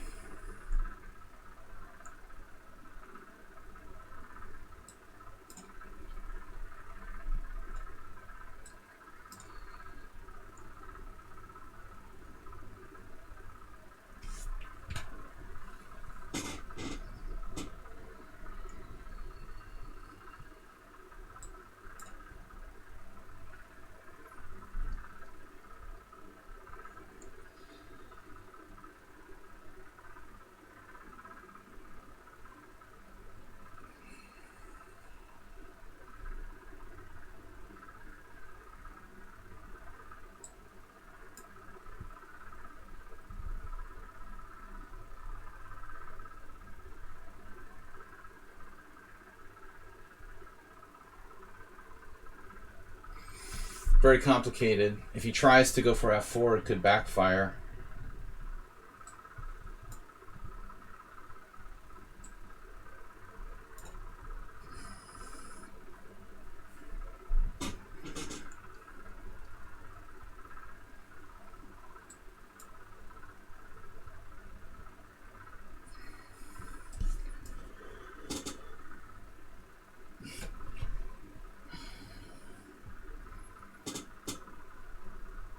I don't know what's going on here. Probably I should take his b7 pawn.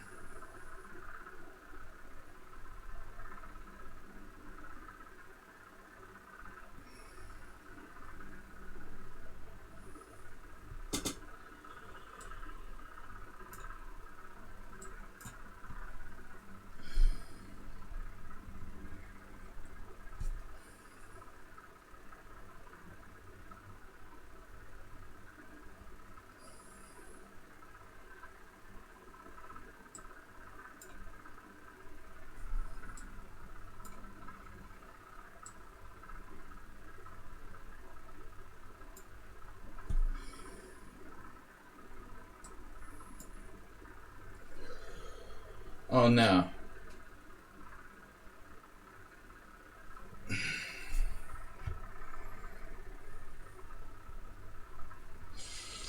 Tricky. That was back and forth. I'm probably not lost even close to the end there. I think the final position is Luxwan. Man, that sucks. They're just too fast, these guys. If it was like 5-0, it would be a different story. Damn. Another super fast guy.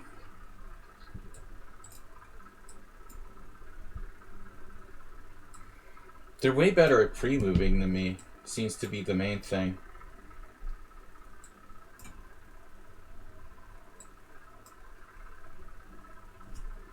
I don't remember if we played this.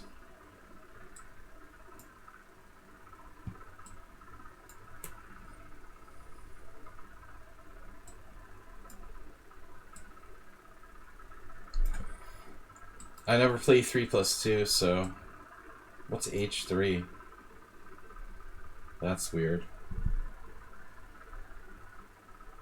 Very strange setup for white.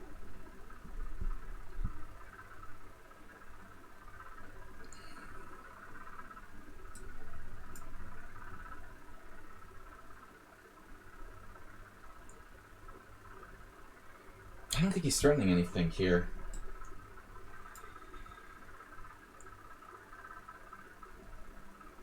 I've never seen anyone play H3 and Queen C2 and Rook AD1 against the Marazzi.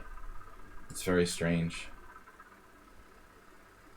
Wonder if I should play Knight D7 now, revert back to standard plan.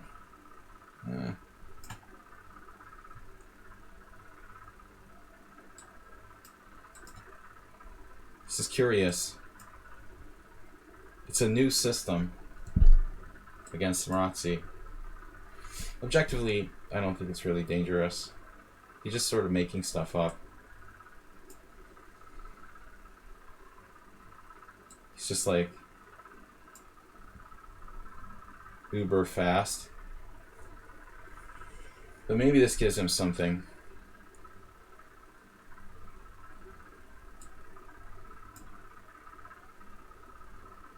Tempting to play queen takes g4. No? He can't really hold that pawn. Way too much focus on speed from this player.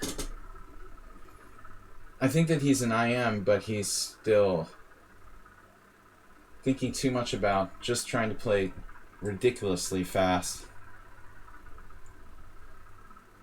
He has that, though. That's a problem for me. Maybe all the time I was screwed.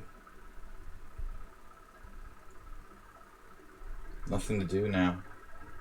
Another exchange sacrifice.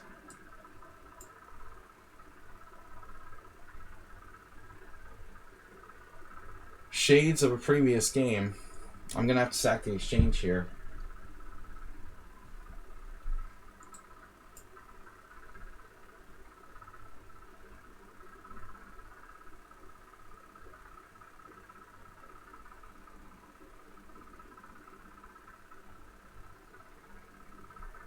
Finally goes for it.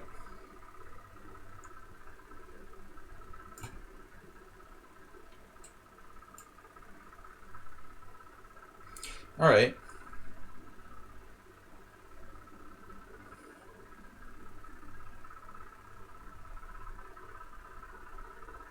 This is another title player.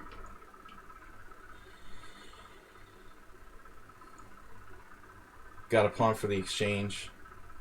I don't think it's going to be enough. I don't have a pawn for the exchange. Shit, I thought I had a pawn for the exchange. That's a problem. Oh well.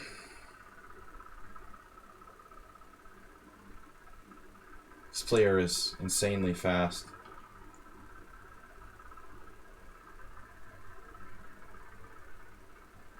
I blundered with that. With the thinking I could surround the pawn on E8, on D7, E7. Just lost here.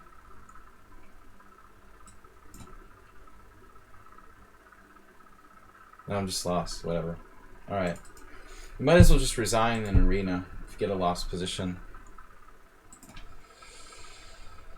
2 losses, 3 brutal players. That guy's winning the tournament with perfect score. I can't get a decent pairing.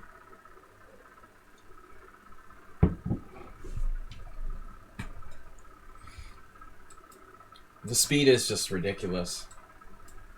They're all playing like it's bullet chess. But this is apparently some German IM who I never heard of. Alright. 19 players.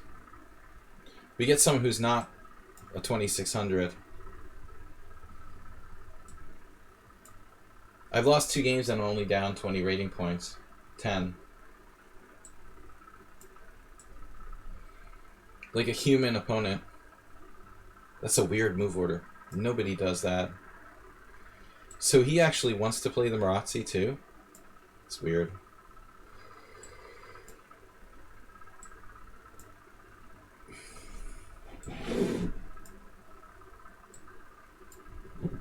I only play it because I had no other choice. I don't want to play the Marazzi. The Marazzi is like a last resort. A6 is not considered a very good move in this line.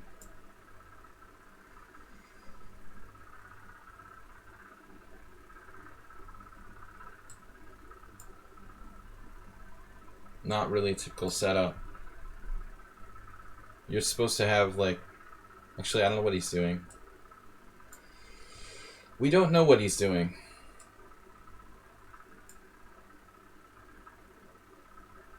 He doesn't know what he's doing. Oh, I have knight d5 here. Queen d2, knight e7 check, right?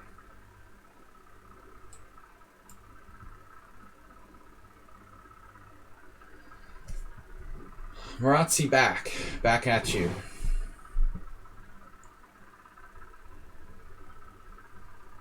Now he's threatening b5. So bishop g5 is interesting. Is he threatening b5? Is knight b4 a good move? It's a move. I don't know if it's good. I'm another player who just like doesn't use any time. They go against my philosophy. The philosophy here is to move instantly without using time. I don't think a good strategy.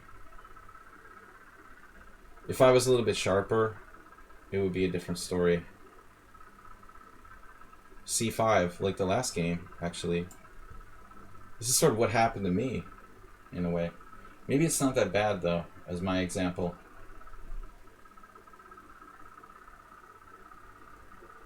I'm not sure this is even a good move.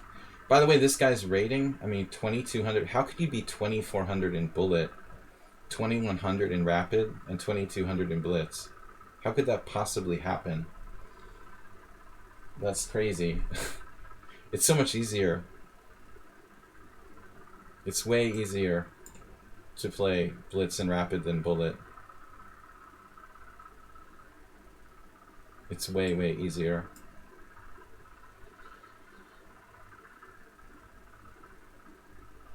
Yeah, well, I don't have time to think, Antonio, because nobody uses any of their time. It's constantly my move, every single move. Did you notice that? 2200. Very crazy style.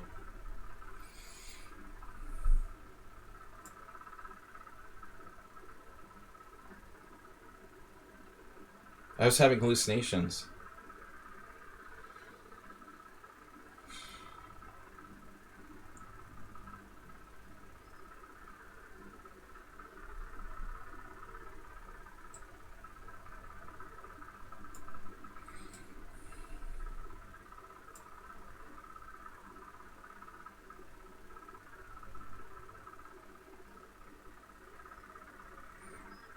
There's no physical way you can be 2400 in bullet and 2200 here.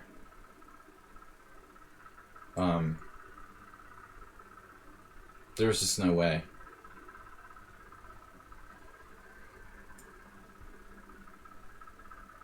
This is impossible. I've never seen anyone who was 2400 in bullet and lower rated in blitz.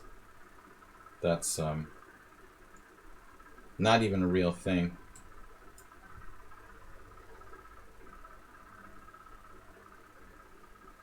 If you're that good in bullet, you'd have to automatically be like 2350 in blitz at least. It's so easy, you could easily be. Very strange style, unnatural sort of style by black. Basically playing for tactics and stuff. Everything is about tactics, no positional stuff. It's good for bullet though.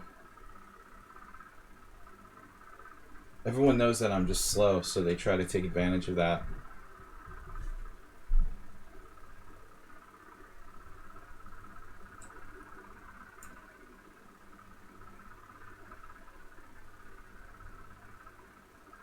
He's just ridiculously strong for his rating, though.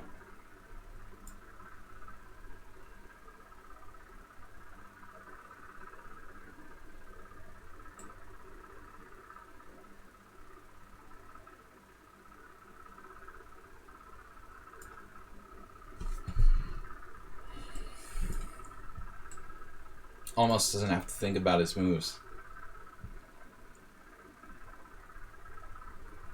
There's no 2200 player on lichess and blitz who could play like that against me and get away with it.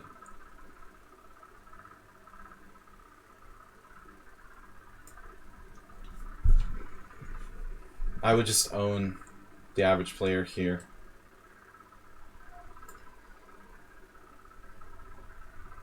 He must be bad at something. Maybe endgame.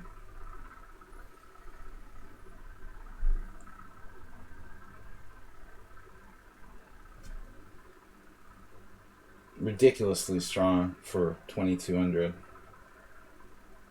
It's like robbing me of rating points. Just robbing me of my rating points.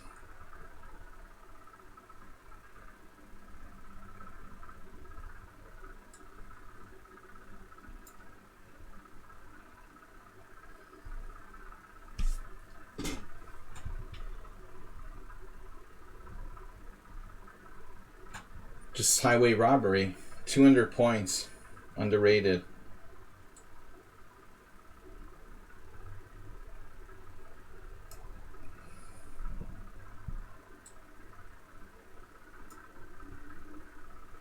Could be like a more wah sort of thing.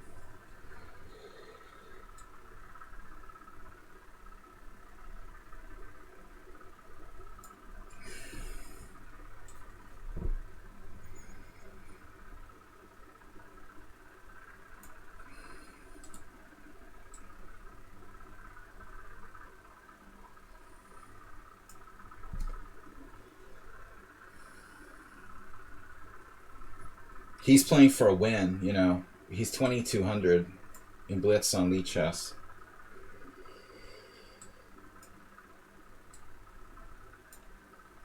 Playing for a win from an inferior endgame. That's like mental.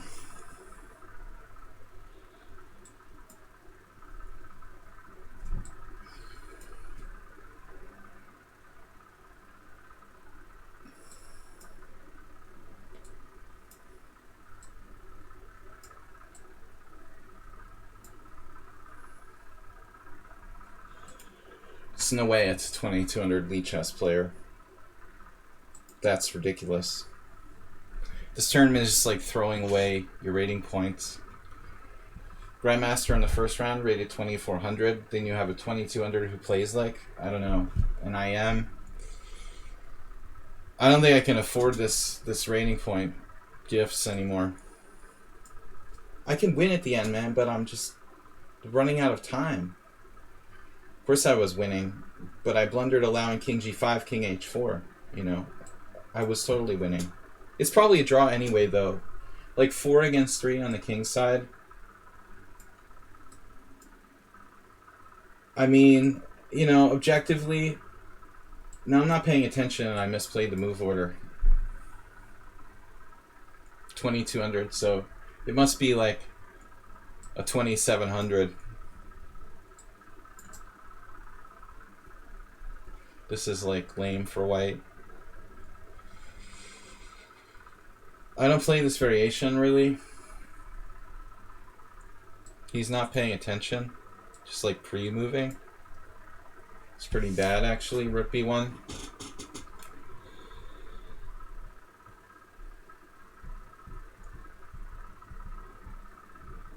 Yeah, I mean, of course I was close to winning, but I was about to flag constantly.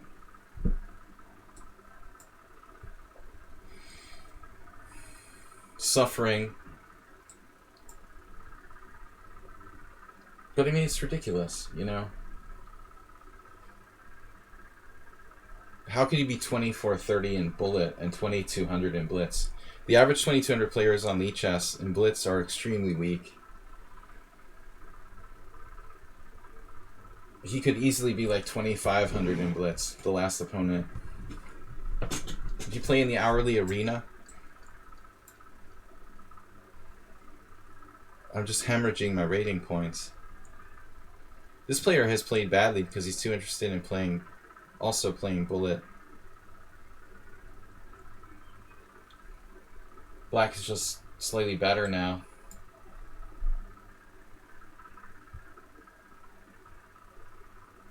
There must be like some sort of general consensus that I'm so slow, I'm hopeless. But I'm actually not. Fekete Bari. No idea who this player is.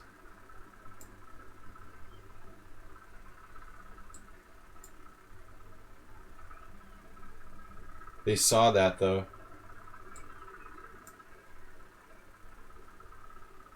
My one move trick.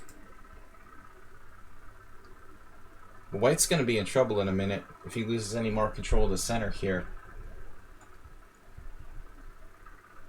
Well, DK guy, I've argued for a while now that you shouldn't be 2200, but you seem to believe that you are. I make the same case for you, you know, as the last guy, that you could easily be like 2400.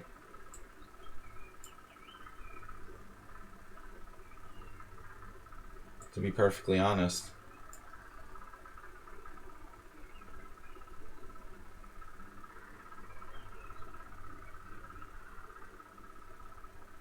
It just doesn't make sense to me. But this time control is not optimal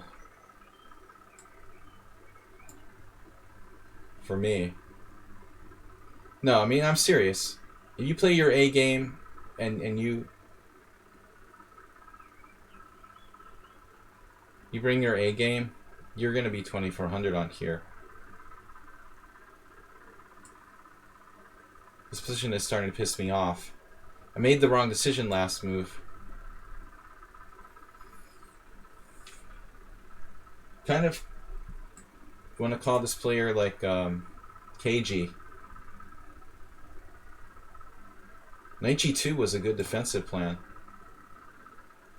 Here we go again.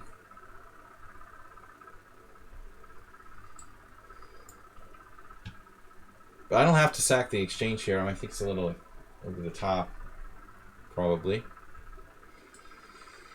Sacking the exchange in this one would be over the top and unnecessary.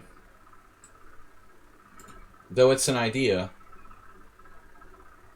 But it has like fundamental positional understanding. Just generally plays too fast. Jesus. Just doesn't care about that. Alright. That was radically insane. Wow.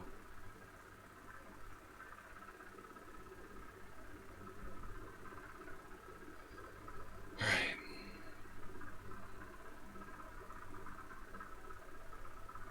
I have no idea what's going on here. You want my bishop? It's like the last game.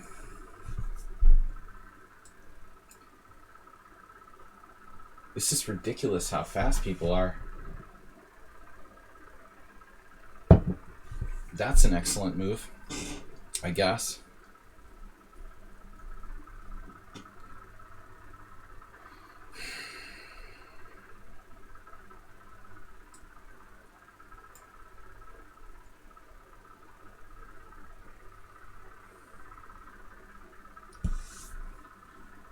Yeah, I like sacking the exchange. Another player's new account. Way too strong. What?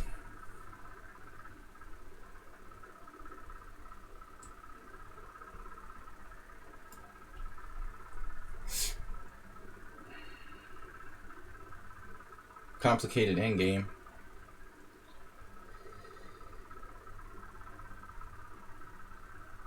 We have 3 pawns for the exchange momentarily.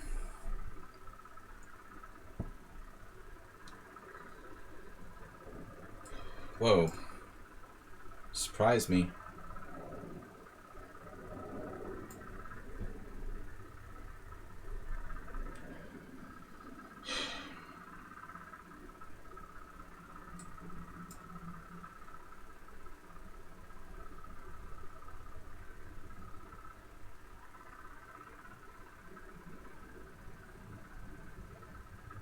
What is D6 about?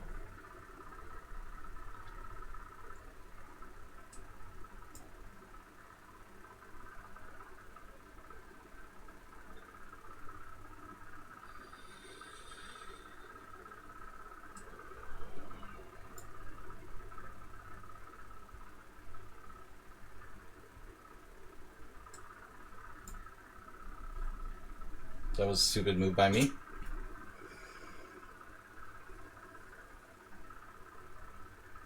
Tactical knockout. 2200.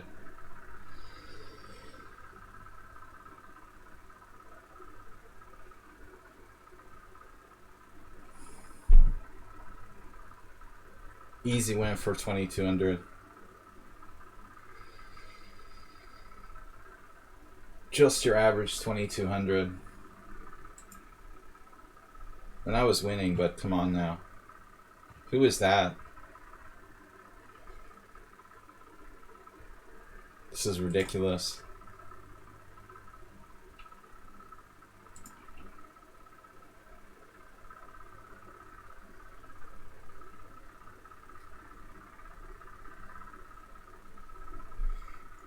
I mean, they're just so fast. It's just unbelievable. 2200 on lichess. I'm gonna stop playing in this. It's just like throwing my rating points away. Everyone has got this bogus ratings in the whole field.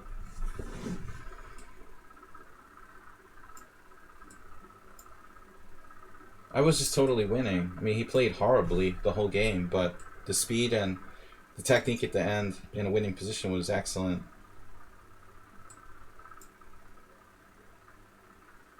Can't believe I let him play this. He's got the old school King's Indian repertoire.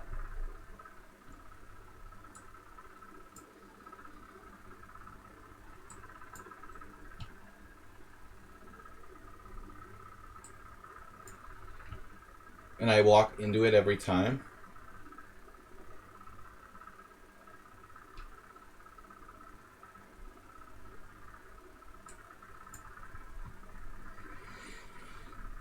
I had a game like this where I lost badly once to black a million years ago.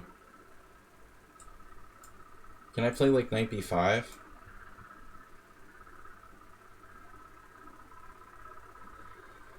Bishop a3. This is... Already I'm lost.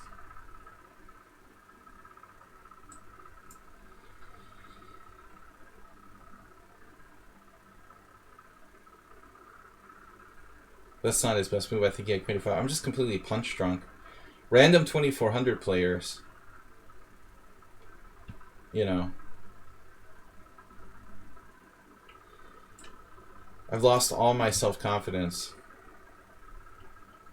Whatever little I had left. But it doesn't matter if I have winning position, I just lose on time. Knight takes a7, bishop d7, and I drop the piece.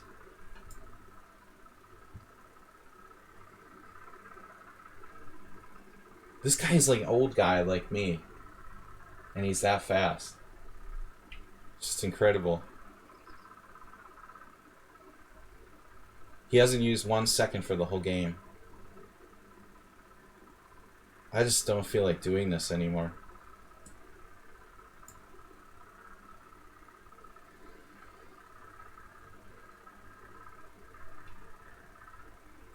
It's just not even chess.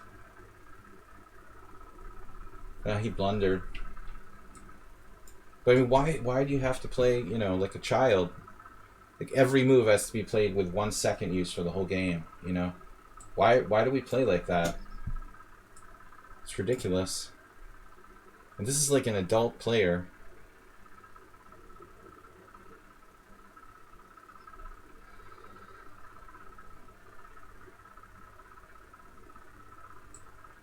That's what chess is degenerating to. Still he has some compensation. Oh, I had a free piece.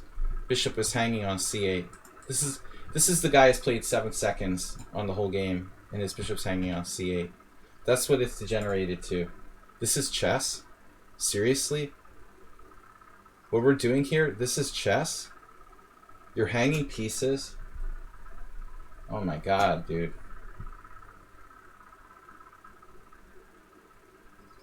That's just ridiculous. Because we're just so busy playing bullet chess. With so much respect, you know? Man. His bishop was just hanging. I'm that punch drunk from losing every game on time.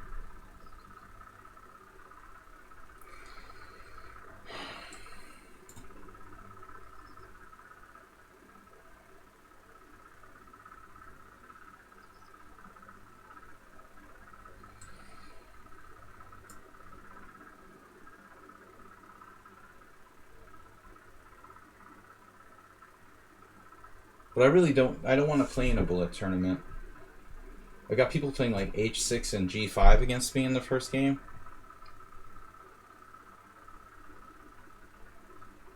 That's bullet chess. Yeah, 2200s play like grandmasters. This guy hung pieces because he's playing ultra bullet.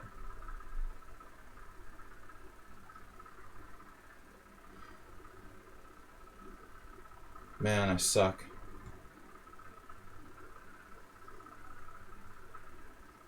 So I'm up. Let's see.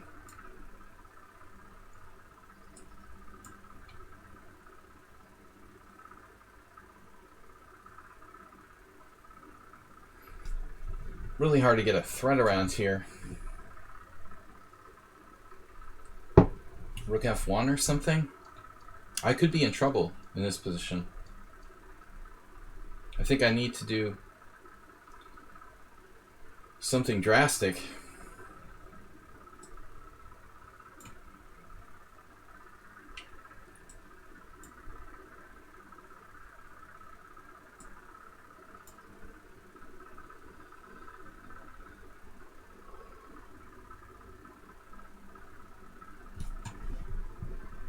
He's done now. I have queen d6.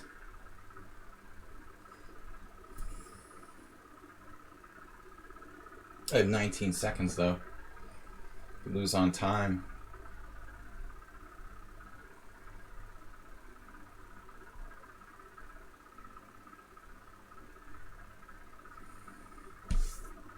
But I hate that it's bullet.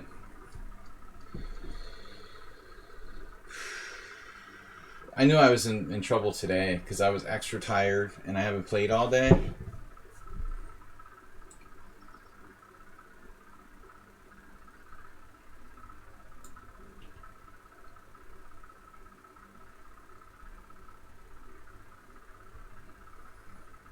Not the best move there by me.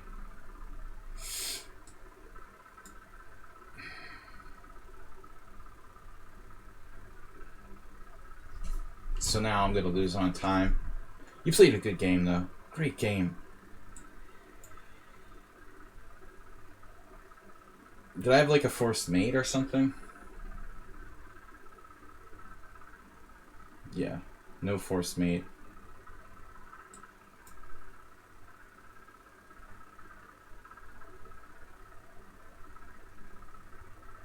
It's so sick, you know, that this degenerates into playing bullet chess.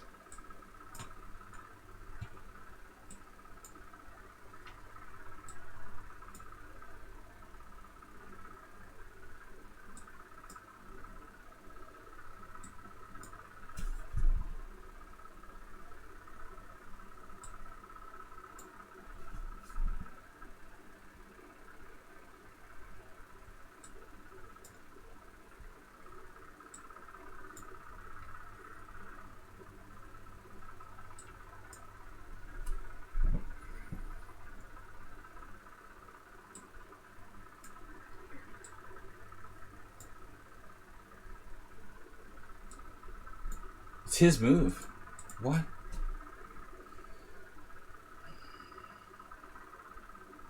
He would decline the draw here if I offered one. But I don't know how a guy my age can play that fast, honestly.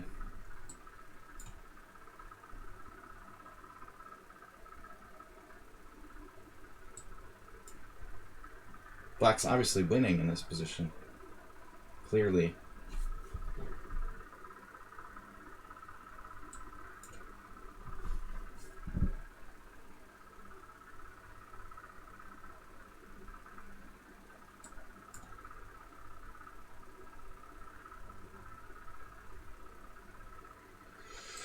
Yeah, I think I'm going to just pass on this, you know.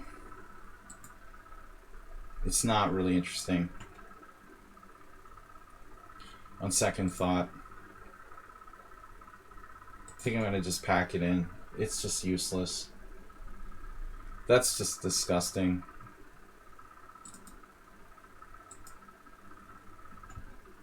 Just not in any condition to play today. Too tired. Sorry, guys. I'm just too tired.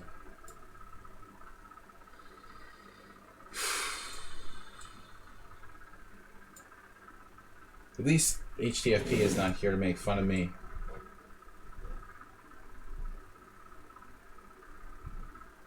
Congratulations to my last opponent for a very impressive victory.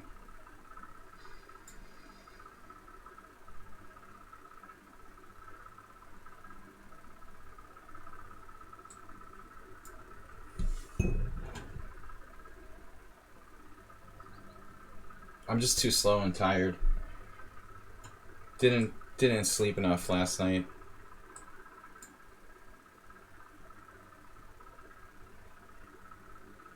Working all day and then playing a time control I suck at isn't good. Alright, whatever. So we're just might as well just play in a bullet tournament. I don't think I'm gonna do this anymore. It's just not my thing.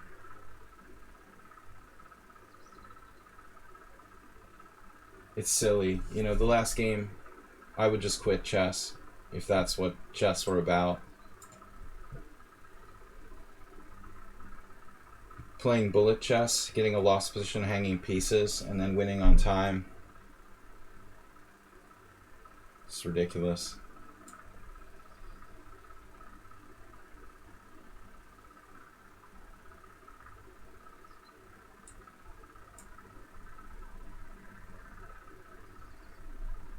Not sure what's going on here. Looks like a standard English. Just like winning a pawn.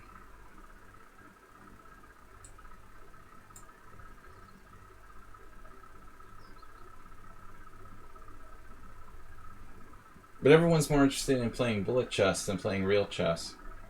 I get g5, h6 and g5 in the opening. Alright, now our bishop it lives. The bishop lives.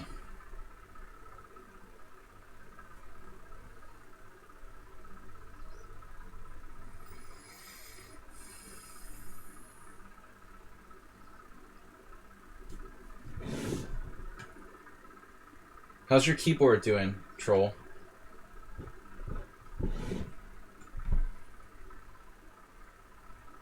We'd have a whole new rating system on lichess if these ratings were close to accurate.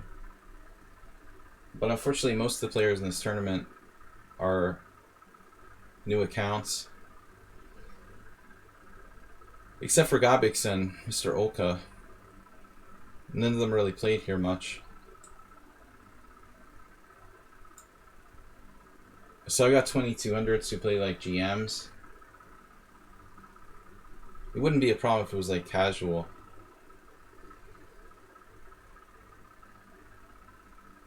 An actual player who uses time in this game. Yeah, I mean, I can't believe how fast the other players are. It's just ridiculous. If I was that fast, I would be like 3,000 on lichess. If I was as fast as my first 3 opponents, or 4 opponents, I would seriously be 2,800. I think that it's ridiculous that they're not, you know? If I could play like I was on crack every game. But the last game, man, I mean, he's just like dropping a bishop on c8 and I didn't take it. Because he's got me playing so fast.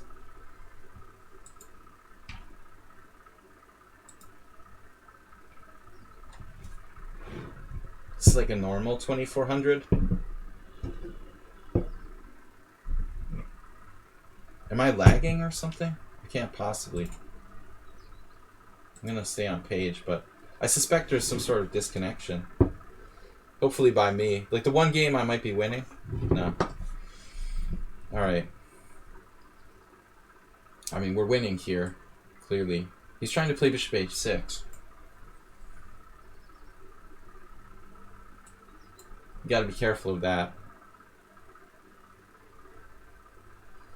Now he switched plans on me.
Bishop h4, pawn h4.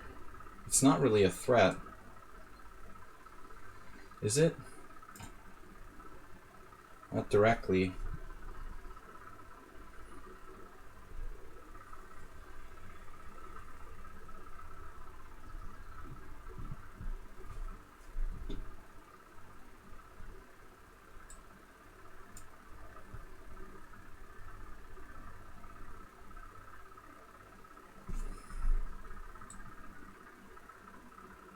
Does that work?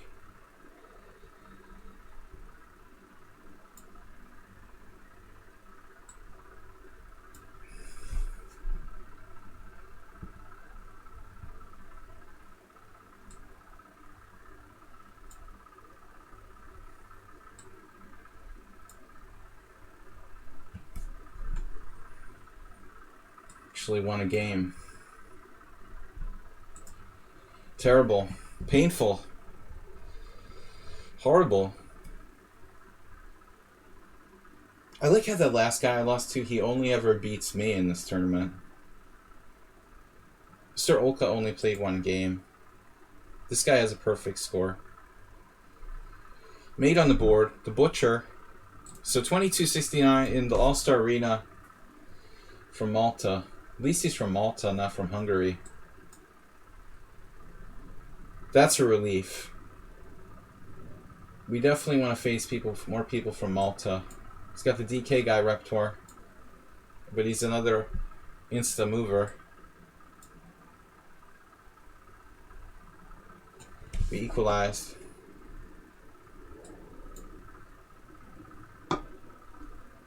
No, he goes to the hedgehog. Interesting. That's weird, you know. A player who avoids kind of the main line of the Queen's Indian, but he's willing to play the hedgehog. But 2269, huh? He must not play any blitz games. 2000 actually. He's 20. Do you know how bad 2100 in Rapid is? But only 60 games. It means that you get bored and you can't play a Rapid game. It's too boring.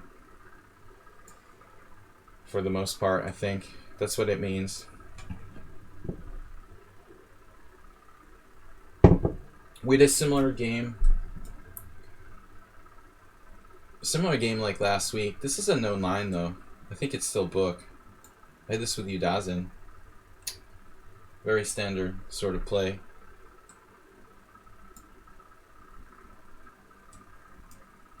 No, he knows what he's doing. It's a solid line for white. Queen c7 might be a mistake. Well, I'm not sure. Feels good not to have to lose another game in a row. I lost like 5 in a row on time.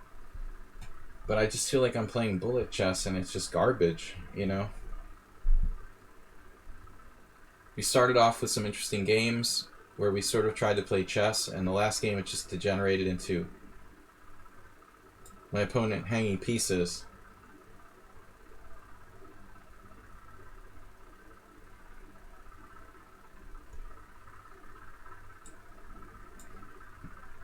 E4.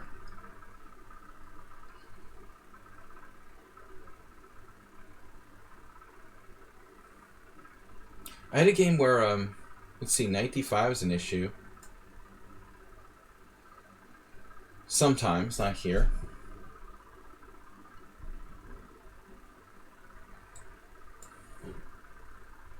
The hedgehog is a really tough thing to play. Okay, so he's trying to play e5, it looks like. Everything to play e5. Huh. Maybe my rook's on the wrong square. Can I do this? He's gonna sack the exchange. My hedgehog's a little rusty. This is a bit of a problem. I've got a rusty hedgehog.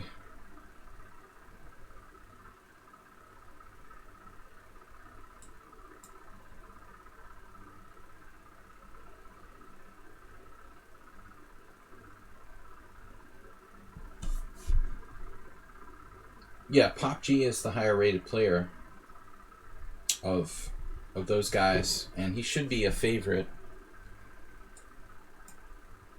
I mean, Notch Gabor is strong, but Pop G is a really, really strong blitz grandmaster. You know, he's not just like an average GM. I mean, I think he's especially good at fast time controls. So he's still a favorite against Gabor. In general, I would think. Not a big one, you know. That can go either way. So now g6. g6 is kind of crazy. We're not going to do that.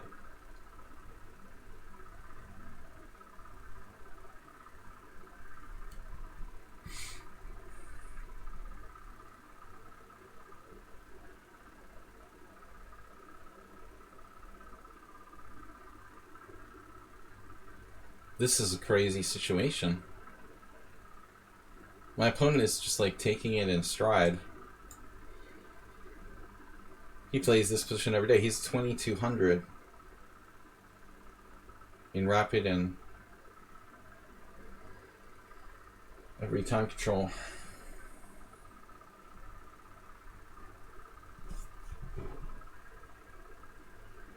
I feel like I've been outplayed. But as I said, my hedgehog is rusty. 86 doesn't help my case. We need something here. Some sort of tactic to break out. I'm too slow. B5?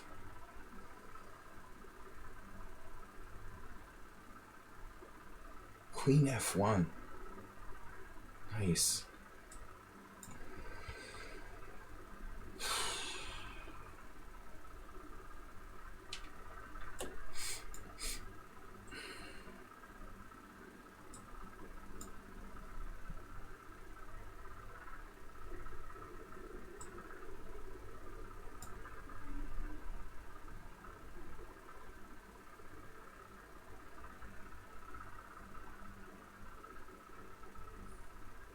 I need some Ulf Anderson inspiration here.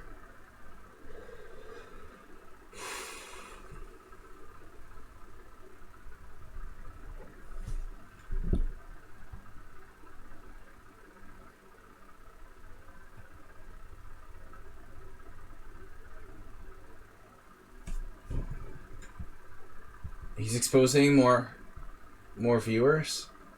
Troll. Alright, I guess I have to take with the knight. Looks like a good idea.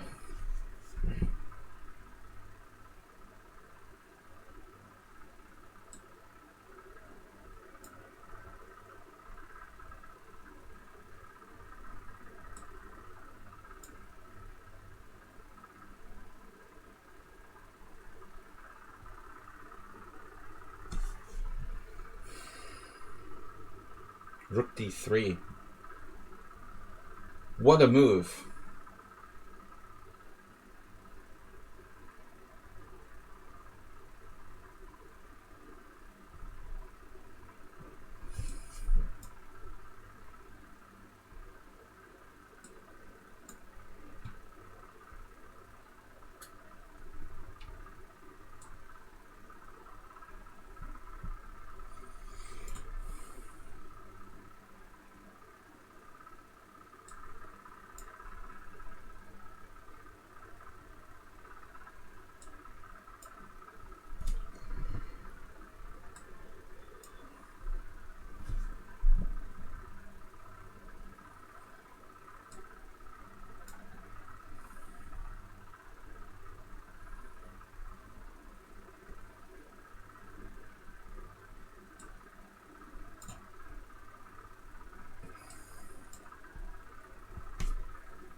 We're pretty lucky here.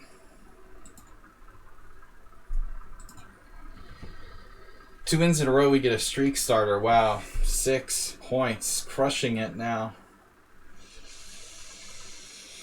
I thought I was going to completely melt down. 6 points.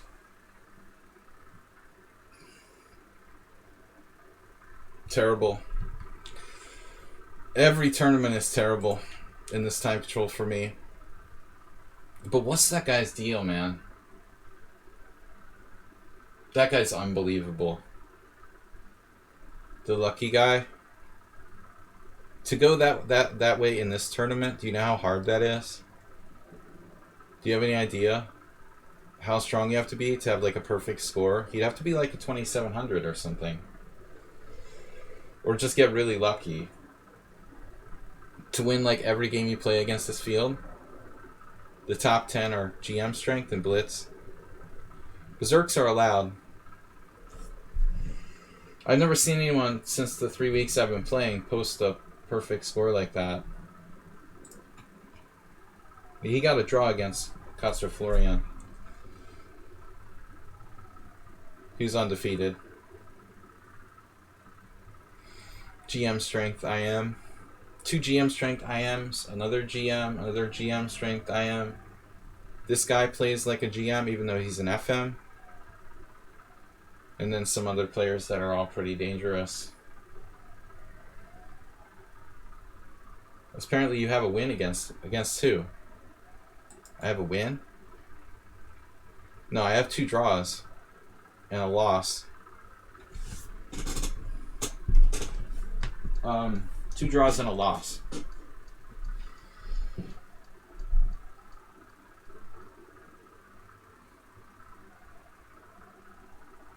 The guy in first place, who I'm not sure who he is. It's a German guy.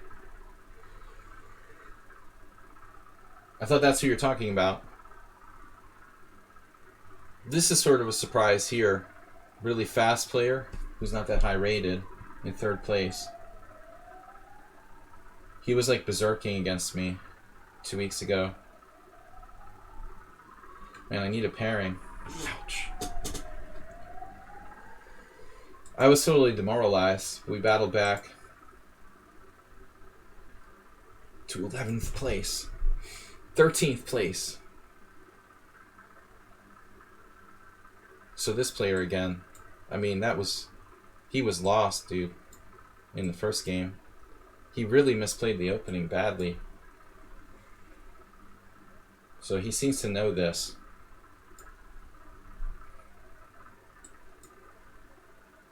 Nothing special. Just standard line. Actually, e5 is way better. Here he's just losing his bishop for nothing.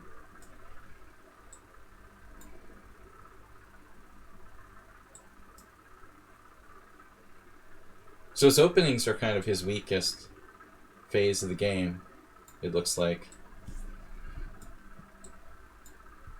His speed in his endgame and skill in mating. 92 back is interesting.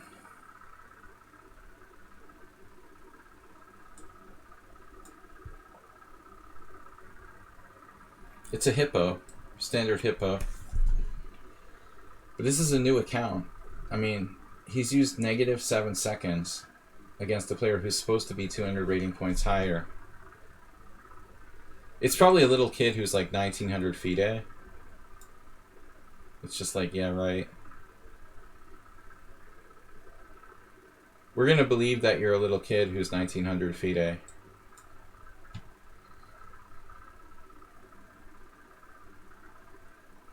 That's what it must be. He's making positional mistakes, but just super fast.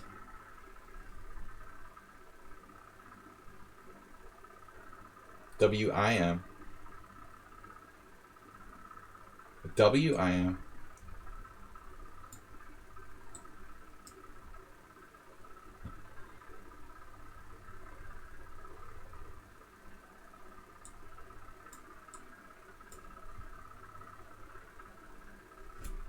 How about opposite color bishops? I like those. I mean, maybe I should just keep the bishop.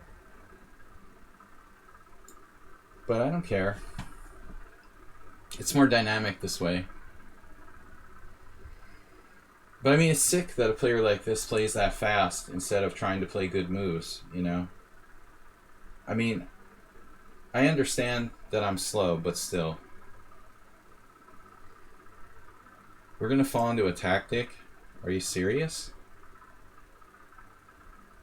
Well, it must be a really young player then.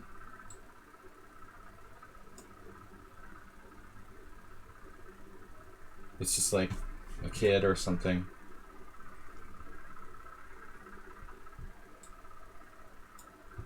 Speed is of the essence. Easy draw, using 13 seconds against an IM. Avoiding traded queens from a worse position. Makes total sense. The entire game is based around moving fast, you know. Making like small concessions. It's kind of like the Tomo guy.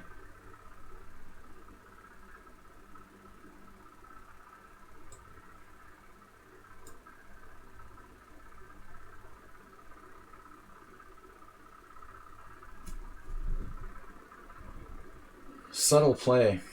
I don't know. Seems born in the 90s. That's surprising.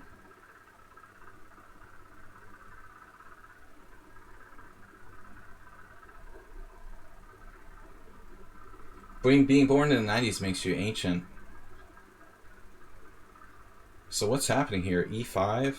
That's not good. I'm a little bit skeptical about this player. Being a WIM born in the 90s. And being 2200 with that kind of speed is just over the top.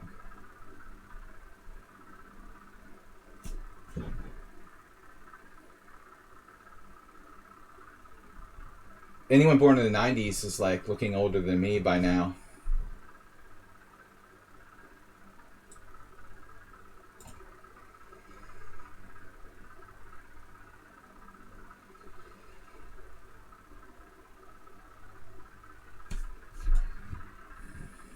Most people born in the 90s, they look like they're older than me.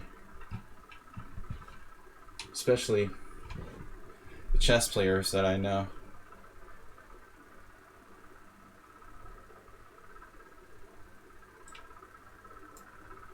It's just no. No.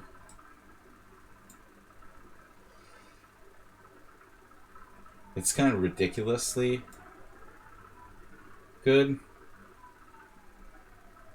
Like a WGM born in the 2000s, maybe.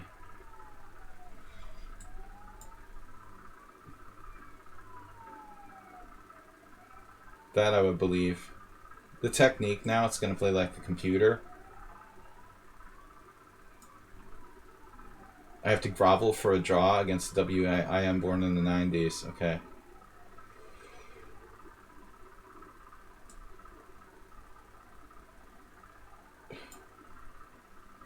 That's standard. 2200s. It's ridiculous.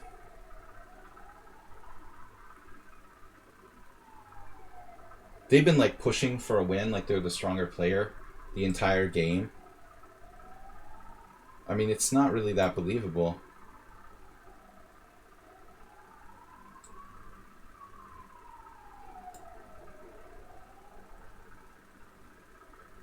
I'm playing a stronger player than me in this game. It's almost for sure.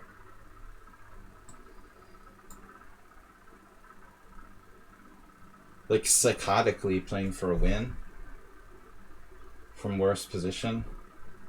You'd almost certainly have to be the stronger player to have that attitude.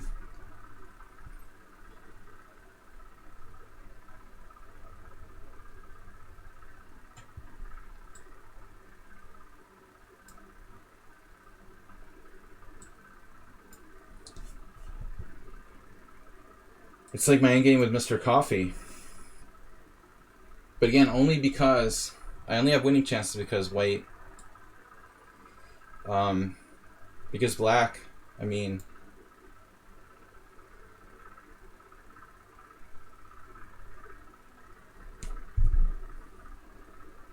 push too hard. I would normally have no winning chances here.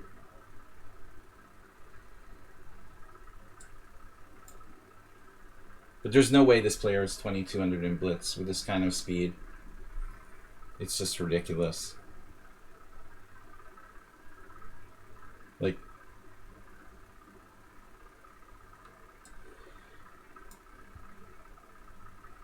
they have a new account. I mean, they're clearly like 2500.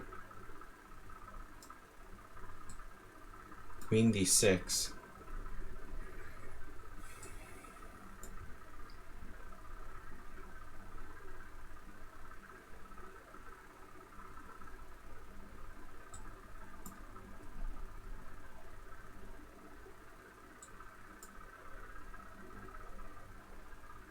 I mean, I can't even attempt to play for a win. Pawn up in a queen endgame. Are you kidding me? It's like a GM or something.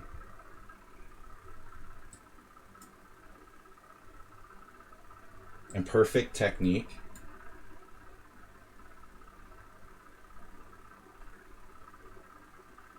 Come on. This player is just way too strong.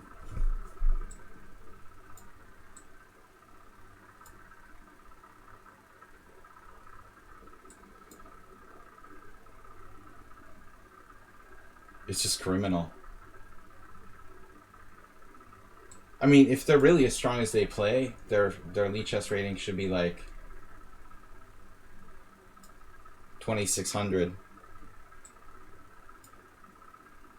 It's like a joke. That's a joke, dude. I mean, you gotta be kidding me. A WIM born in the 90s. They would have to be like a 2,400. FIDE WIM born in the 90s. Like, I can't even think of anyone. Monica Grabic, if she was in, I don't know, you know, her top form. She's like a WGM. Actually, anybody good enough to be that good has to be a WGM. If they're a woman player, no doubt, you know. That's not a WIM. That's got to be a WGM. With that kind of speed? Are you kidding? Anybody like Anita Gara or anybody that good, that fast, with that kind of technique and that kind of speed, I don't know. That's ridiculous. 2,200. They would just like destroy the hourly Blitz Arena and be like 2,500 overnight if they could play like that. They would easily destroy the hourly Blitz Arenas on here and get up to 2,500 with no problem. I don't know about that account. Alright. The rating at the very minimum is totally bogus. Yeah, and International Grandmaster, yeah, maybe. We got the same variation again? That's weird. I think they're preparing for me.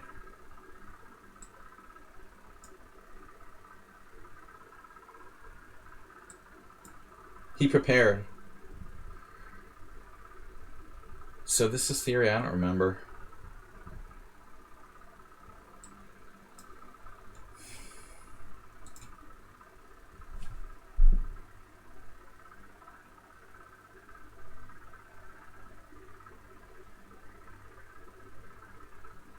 I don't know what this is.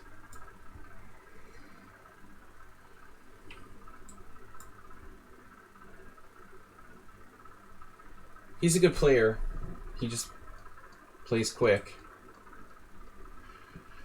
Feels like I messed up the opening here. He's not trying to play book. I think he's just making quick moves. There's no time for theory. Actually, I think the hedgehog is a bad choice. I mean, the white side of the hedgehog is a bad choice in this sort of time control.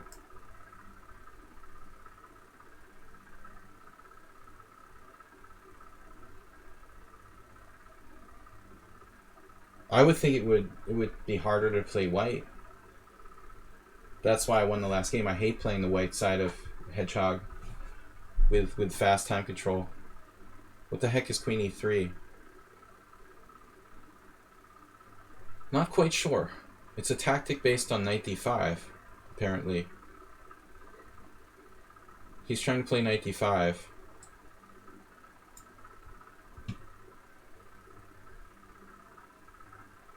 It's weird.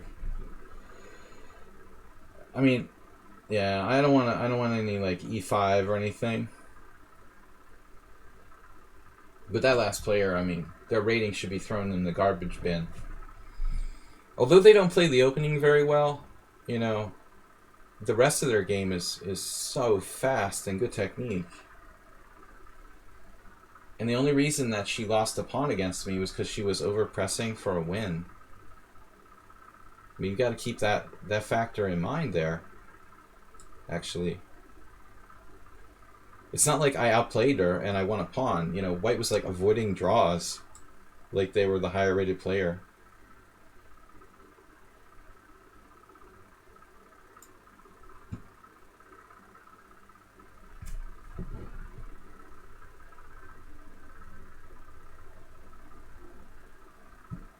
Normally, you know, you're an IM. People who are like lower rated, lower titles would be okay. Draw's okay.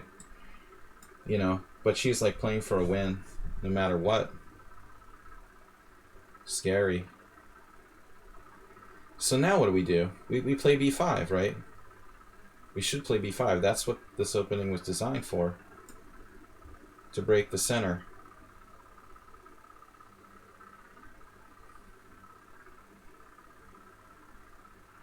Schieberspieler, like everybody else, good player who's super fast. I try to play 2 perfectly, you know. I never play 3-0 or anything faster than 5+3, so I'm at a huge disadvantage. Rook takes, queen takes.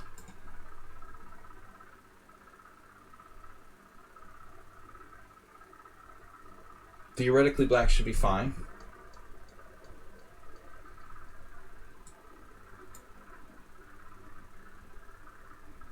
A4. Sensible move. The creation of a passed pawn.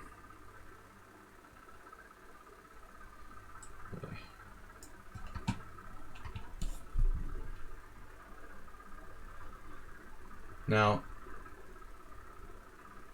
oh, that's annoying. Queen A3, so I can't play the move I want to play here.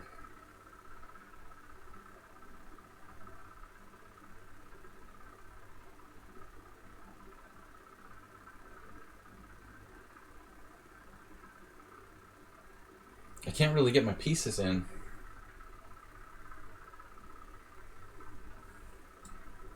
Damn it. Wow.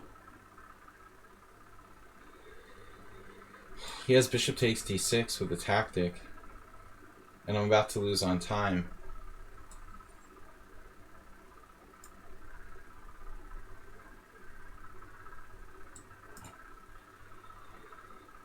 Why would I play that move?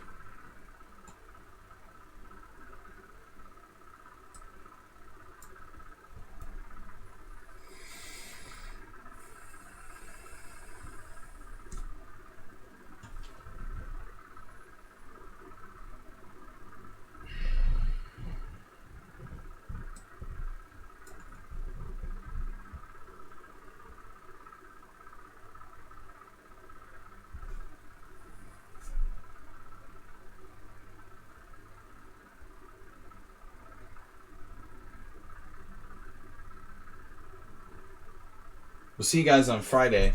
If you have to leave, I understand.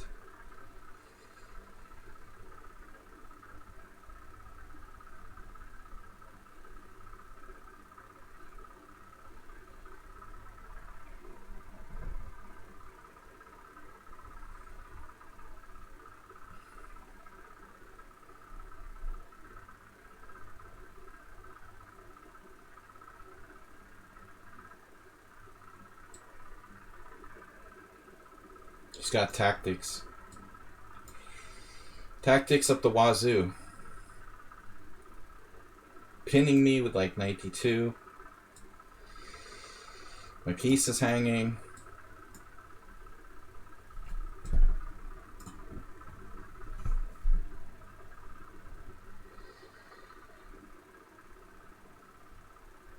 There must be a lot of Red Bull energy drinks getting drunk around here.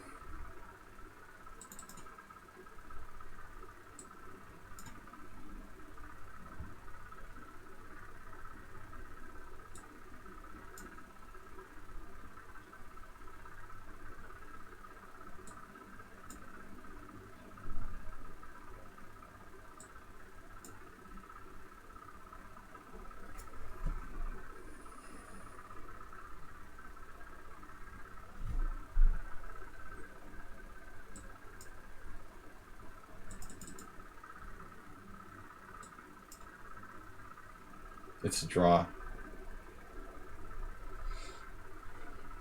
But I can't offer another draw.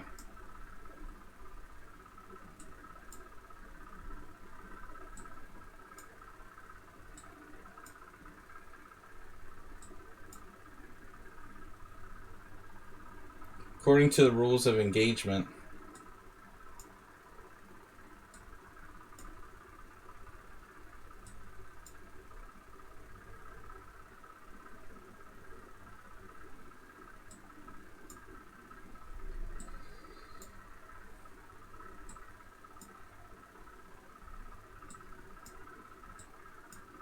Alright, that's a proper draw.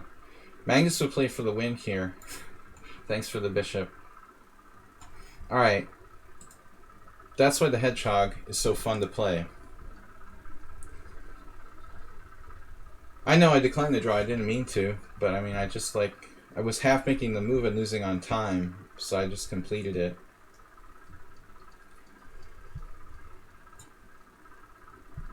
We're in 11th place. Magnus would play for the win against Ali Reza or whatever. That's stupid, you know, by the way. Online chess rules. There's no way in the world that that shouldn't be an automatic draw. I mean, it's just... Who is defending that sort of rule?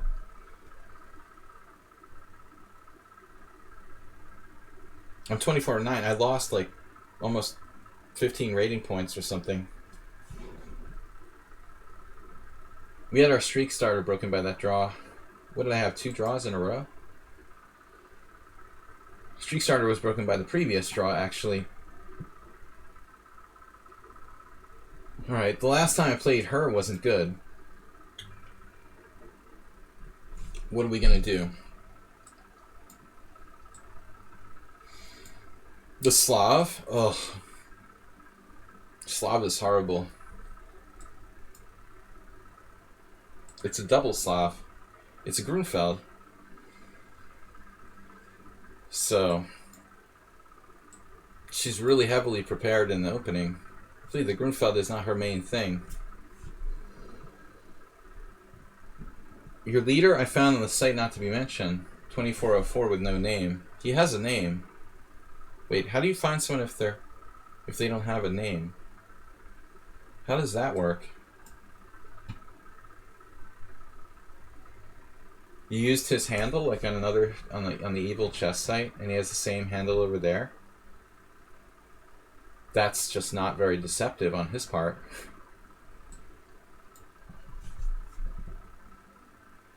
I don't know about A6. I guess it's okay. Not sure what A6 does. Weakening the queen side.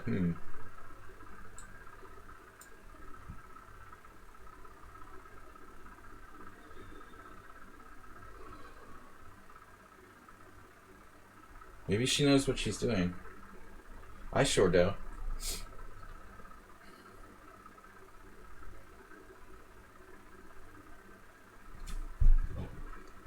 Alright, so E4. Now E4 doesn't look very promising.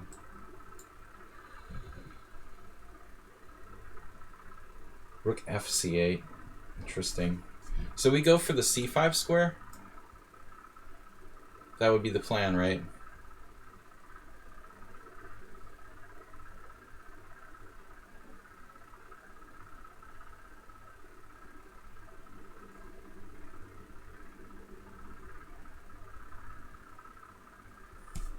Mirror image.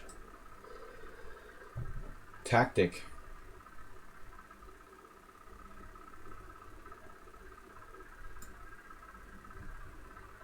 Best to play this first, just in case. No whammies.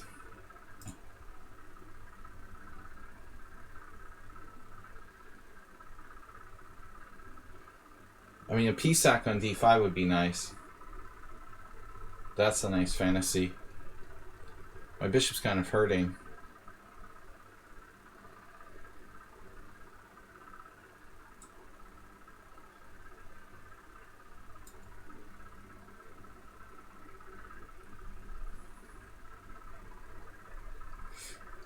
Kamsky Karpov, right? I mean Karpov Kamsky. What would Gada say about this position? White's a little better. Man, tough though. She played f5. I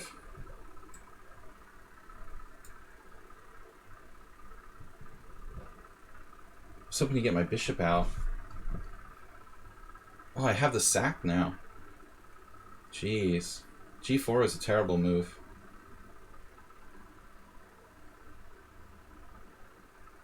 I can't believe I didn't do it.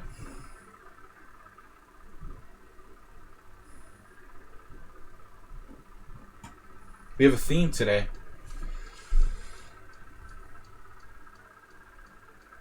She saw it. Had that move. The sack on e6 was decisive. Last move, obviously, crushing.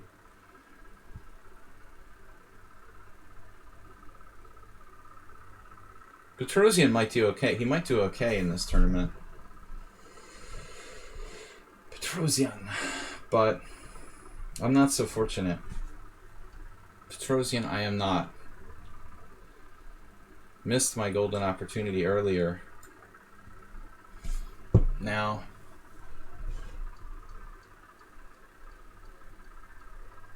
we still got sacks. She's gonna sneak an exchange on me now. So this was a crafty tactic. Wow. Crafty tactic to win the exchange. Sleazy trick. C'est la vie. I have sort of compensation. Why did you have to jinx me like that, TK guy? What was that jinxing about? That's our theme today, he said? Like he knew I was going to lose an exchange?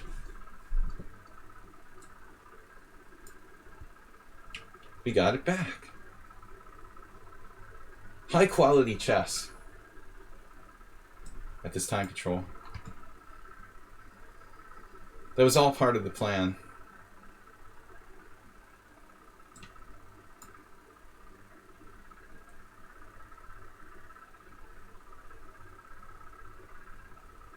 Which for my cheapo.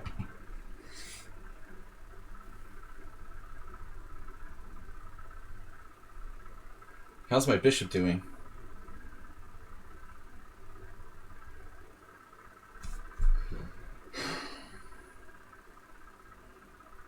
Both of us played really badly in this game.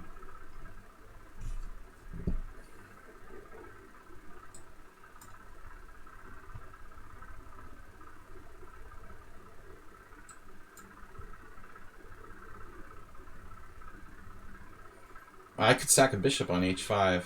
Is she gonna sack a piece? Is that what that is? Okay, go ahead. Knight f7 actually looks like a sort of stupid move. Black is clearly worse here.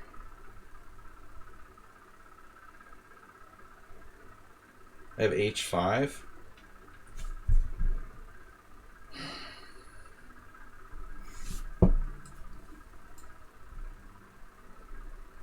What's that?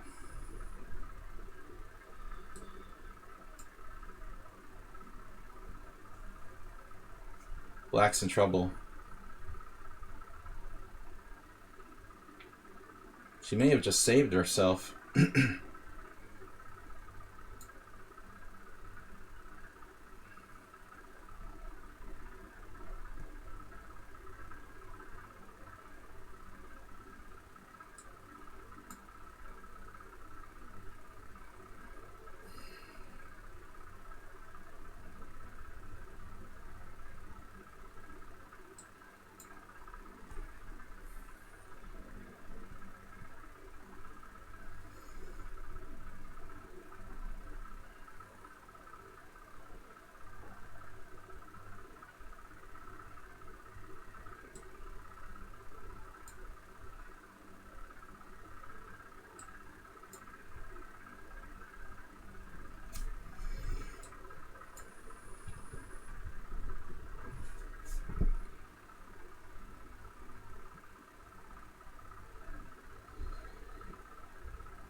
Another game ruined by time pressure.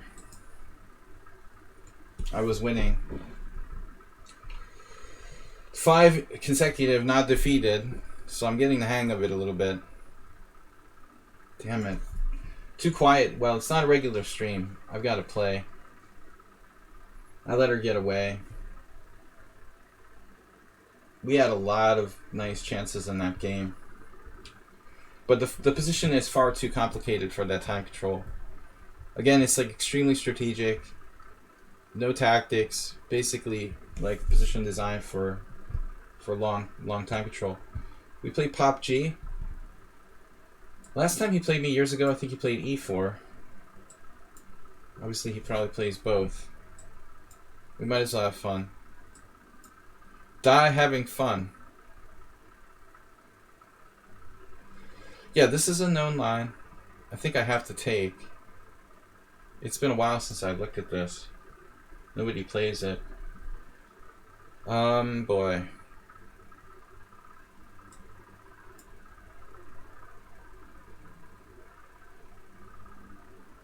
So ED, rook E1 check, bishop E7. Or maybe just like D6. I can't remember what the best move is. I haven't had anybody take me on in this line.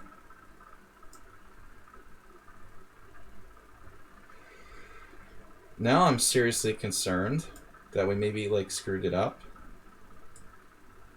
Now he's got the sack, so we really screwed it up. It looks like we really screwed it up. I could take on C4. And now what? D5? It doesn't make sense, does it? I'm gonna just get croaked here.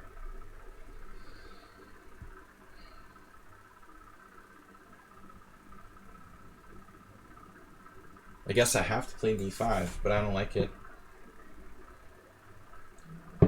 Looks like I'm lost tactically. King F8 is probably forced. This is a disaster. He's almost 100% tactics. It's a good way to be in this time control.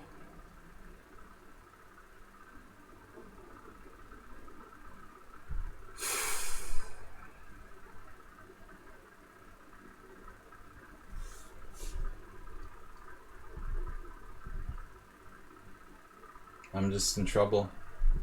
Probably lost.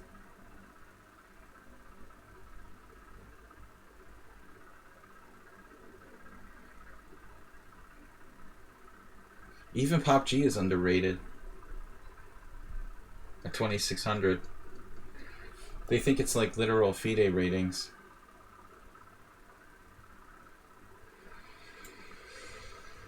I could just resign. It's hopeless.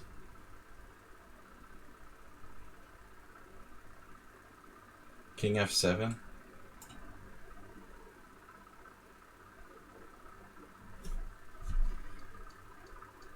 Almost hopeless.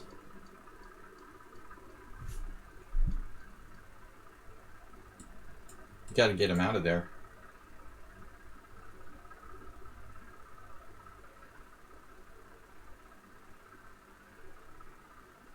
That is so irritating.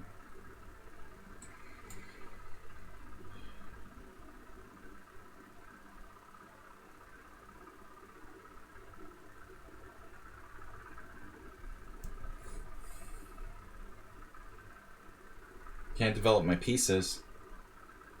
It's gonna be hard to play. This is unbelievable.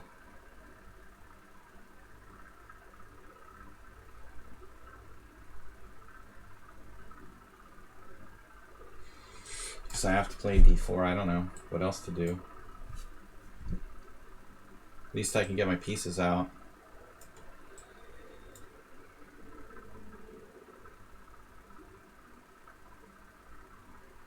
This is crazy.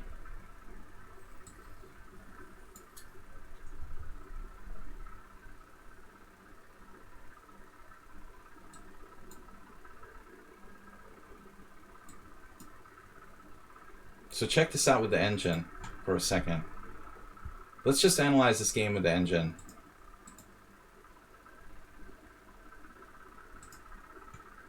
I'm not sure he made any inaccuracies in that game. Let's see.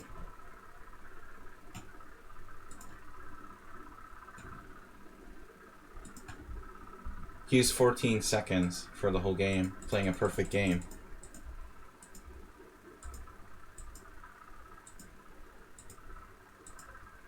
D6 is a mistake, I guess. I couldn't remember because I haven't faced this, like, ever.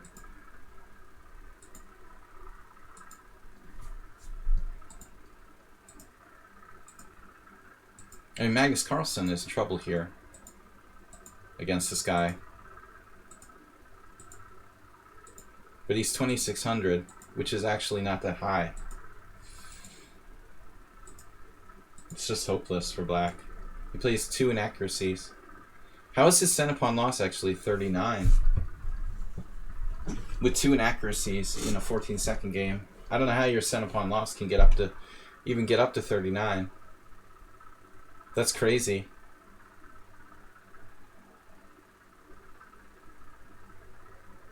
That's just crazy.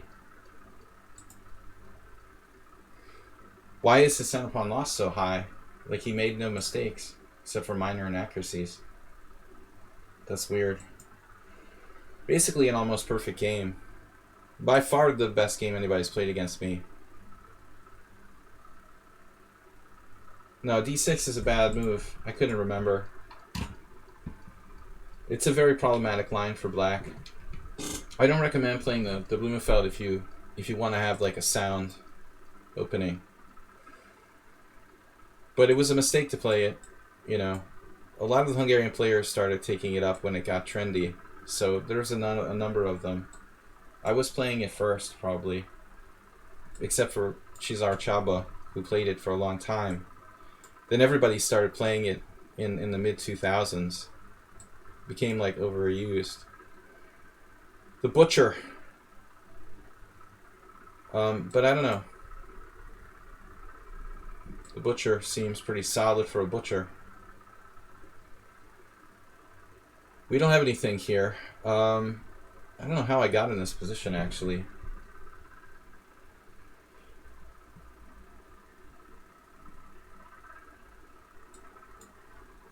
Essentially no advantage for white. We're just accepting an equal position and going from there.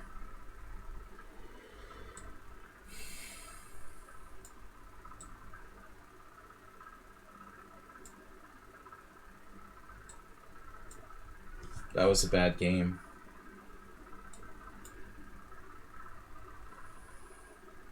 The Butcher's playing better than last time. Very clean. I can't let that get to me, that I lost against Pop G. I shouldn't be playing that opening against a strong player. That's kind of arrogant. But I never get a chance to play the Blumenfeld, honestly. Like, no one allows it. So it's almost like you get a chance to play against a strong player that might actually allow the opening. That's the first time I've gotten to play the Blumenfeld, like, in the last 3 months on lichess against someone good. Almost anybody, for that matter. It's hard to practice an opening when no one allows you to play it.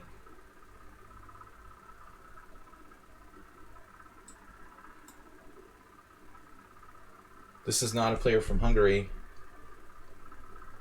but Malta. So what's happening here? In game. But you guys know that. Rook b6. My rook on b5. Is my rook trapped? Look like my rook is trapped.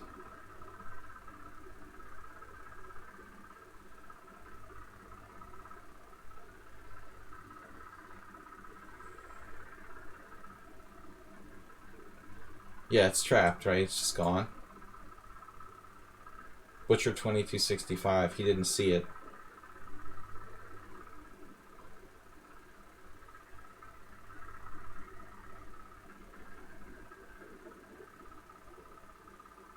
I mean, 2265. Damn. He's used 3 seconds for the whole game.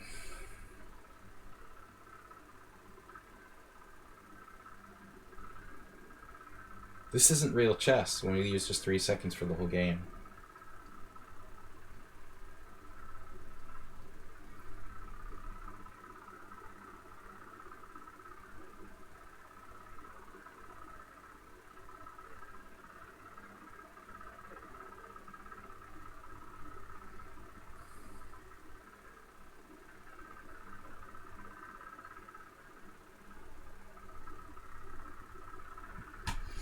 Yeah, that's the end of the tournament. 8 minutes left. Maybe one more game.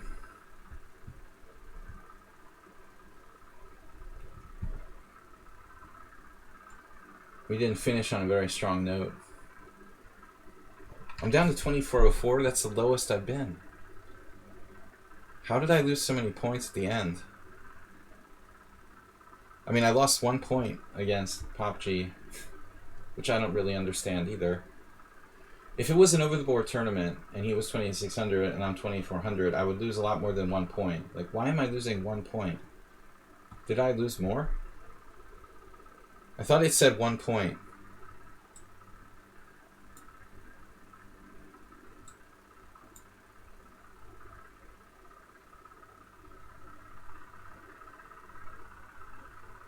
Boy, this was fun.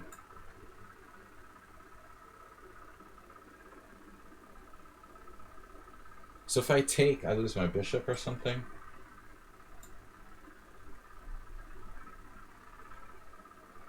What a bizarre sort of game.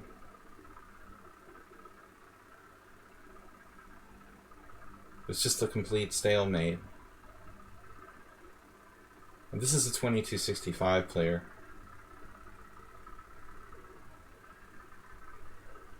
Just no way to do anything for either side. Clearly a forced draw. He could have won the exchange with 96, but he just played too fast. That's weird. You know, just take a second to think about it. You're winning my rook on b5 with knight 98, knight d6. 11 points, crushing it. Almost on the first page. 12th, 13th place. Come on, you need one more game. Come on. Schieberspiel.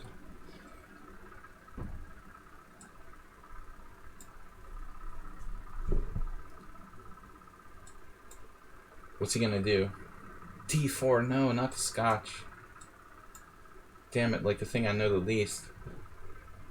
I know nothing about the Scotch. Why do you have to play the freaking Scotch? God.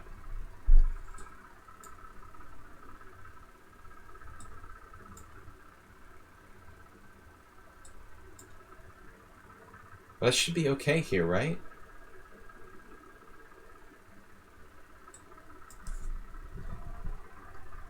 That doesn't seem right.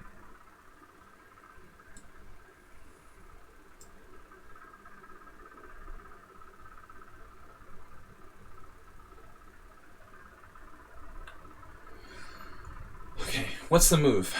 Guess the move. Rook e8. Knight b6. I wish I knew the move. f6, knight takes d5, or e6. f6, e6, knight b6. Can I play f6? Surprisingly, it might be the best move.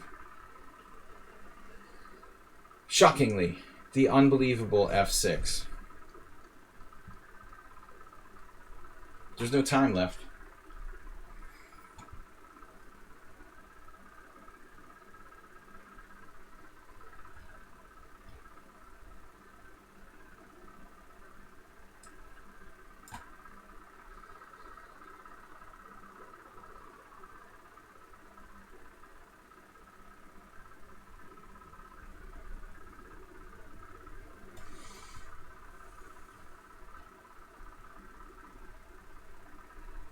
That's pretty crazy that I am is going to win this tournament ahead of Pop G. When the guy can play like that. That game against me is indelibly... I obviously chose the wrong opening, but that's crazy. Knight d6, I had rook c5 last game. Wasn't something covering it? That's weird. I thought he was covering it. It's the weirdest thing.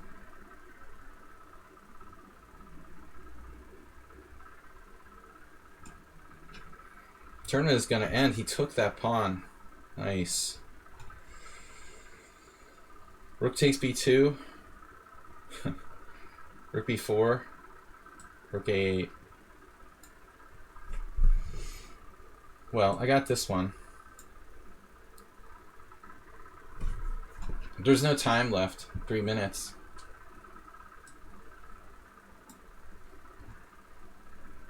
Should just offer a draw or something, so I get some point out of it. 3 minutes left. Approximately like balanced endgame. Strategic thing is to offer a draw. He's ranked ahead of me. It's okay with him probably.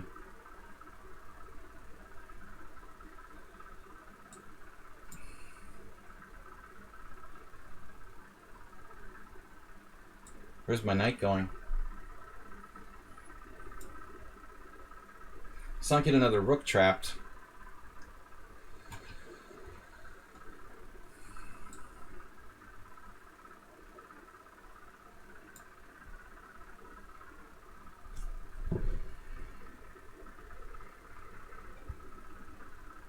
Really ought to offer a draw.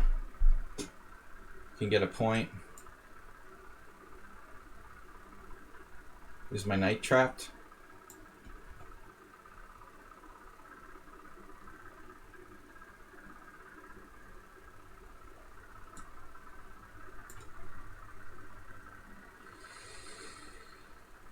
How about my king in the center? Anybody?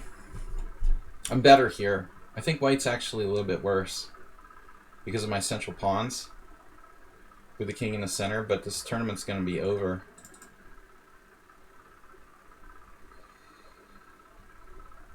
The tournament is about to end.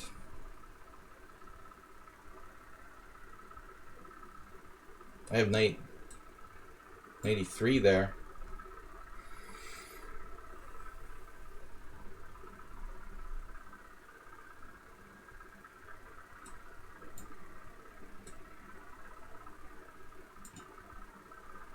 I mean, he's never going to beat me this time situation.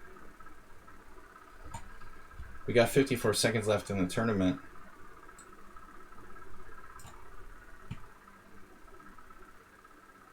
King f6 is better. This is a stupid move.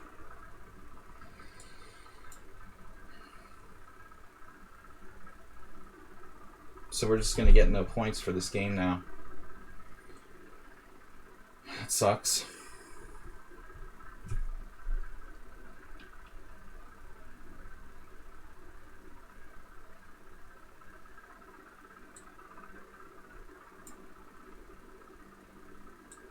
He offers a draw here.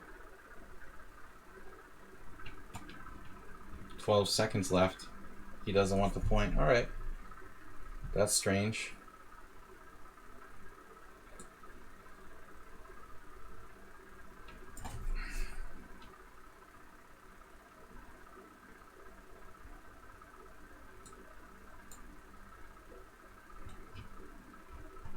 So we get nothing now. It's a rated game, you know, I guess. You can argue for that. But I think it's silly.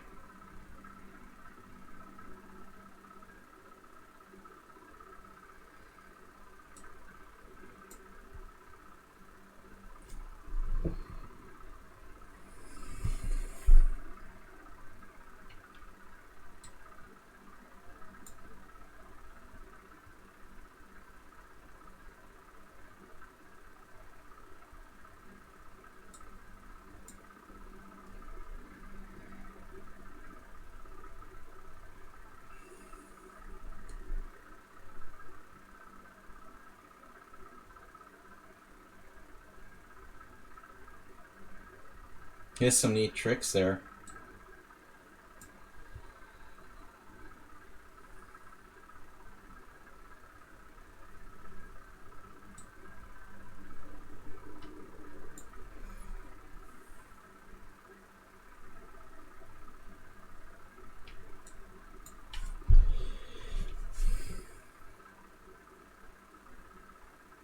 It's a terrible move.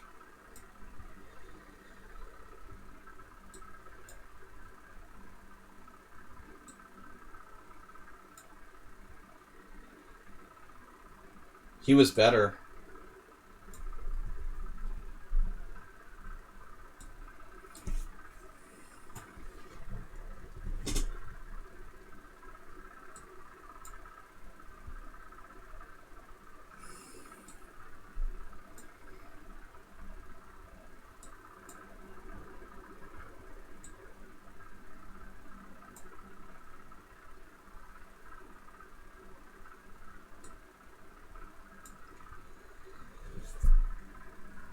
I guess it's a draw anyway. Can't quite break through. Yeah, whatever. Okay. Good game. Alright, tournament's over. The torture's over. I only lost 20 rating points. Yes, we didn't get any points for that. Awesome. So Koblenz wins the tournament? What? What? I must have been... Oh, I was backed up. Okay. So I was thinking I was in 13th place when my thing was late. I'm in 13th place. Weird. So Koblenz stole the tournament at the end. Wow. Wow, that guy was leading the whole time. And Pop G was the spoiler, taking him out in the last game. That's crazy. He finished the second with a 27.46 performance rating, which is unbelievable. Only lost the last game after winning almost every single game he played against the entire field. He lost against the highest rated player in the last round. Wow, it's crazy. Koblenz sort of snuck in there. He actually had a very solid result. Sort of turned it on at the end. Lucky was second. Gobix, of course, always on the podium. I don't understand. He just played more games than anybody. Pop G played really well against me. Very impressive. I can't believe he didn't win the tournament. But he wasn't even close. K Florian with 25. Spot bet. Don't know who that is. They just created their account. Ibusen, Kimster, Mr. Olka, and Tomo. Tomo got on the top 10. Schieberspieler, Chess, Bia, and myself, and then the rest of the list. Rounding out 21 players. Man, I just did not have fun. This is torture every time for me. I just can't play this time control. But anyway, I didn't quit. I wanted to quit after losing those 4 games in the beginning. It wasn't that bad. Finally. So thanks, guys, for watching, and I hope all the players from the All-Star Arena can get some amusement watching me suffer a little bit in their tournament. Guys, we're going to be back on Friday. Blitz and Rapid Chess here on lichess and Twitch. I'd like to thank everybody for watching. Mr. Coffee, Friday. Thanks, guys, for supporting the stream. Mr. Slowhand, Asterbait, Jim. Thanks, guys, for bearing with me and watching this horrible torture. I did it for the chat. Yeah, it was horrible, and I just hate this time control. Anything faster than 5-0, which it feels faster than 5-0. I'd rather have my 5 minutes up front. I can play that better. I would do way better in 5-0. But anyway, enough lamenting what isn't to be. Good games, everybody. We'll see you next time. And thanks to my followers for watching and for hanging out with me. Again, tomorrow, guys. So from the pond and myself, gonna just say, closing. Hey, don't judge us by how slow we are, okay? Sloth coming back for Friday's stream. Bye-bye.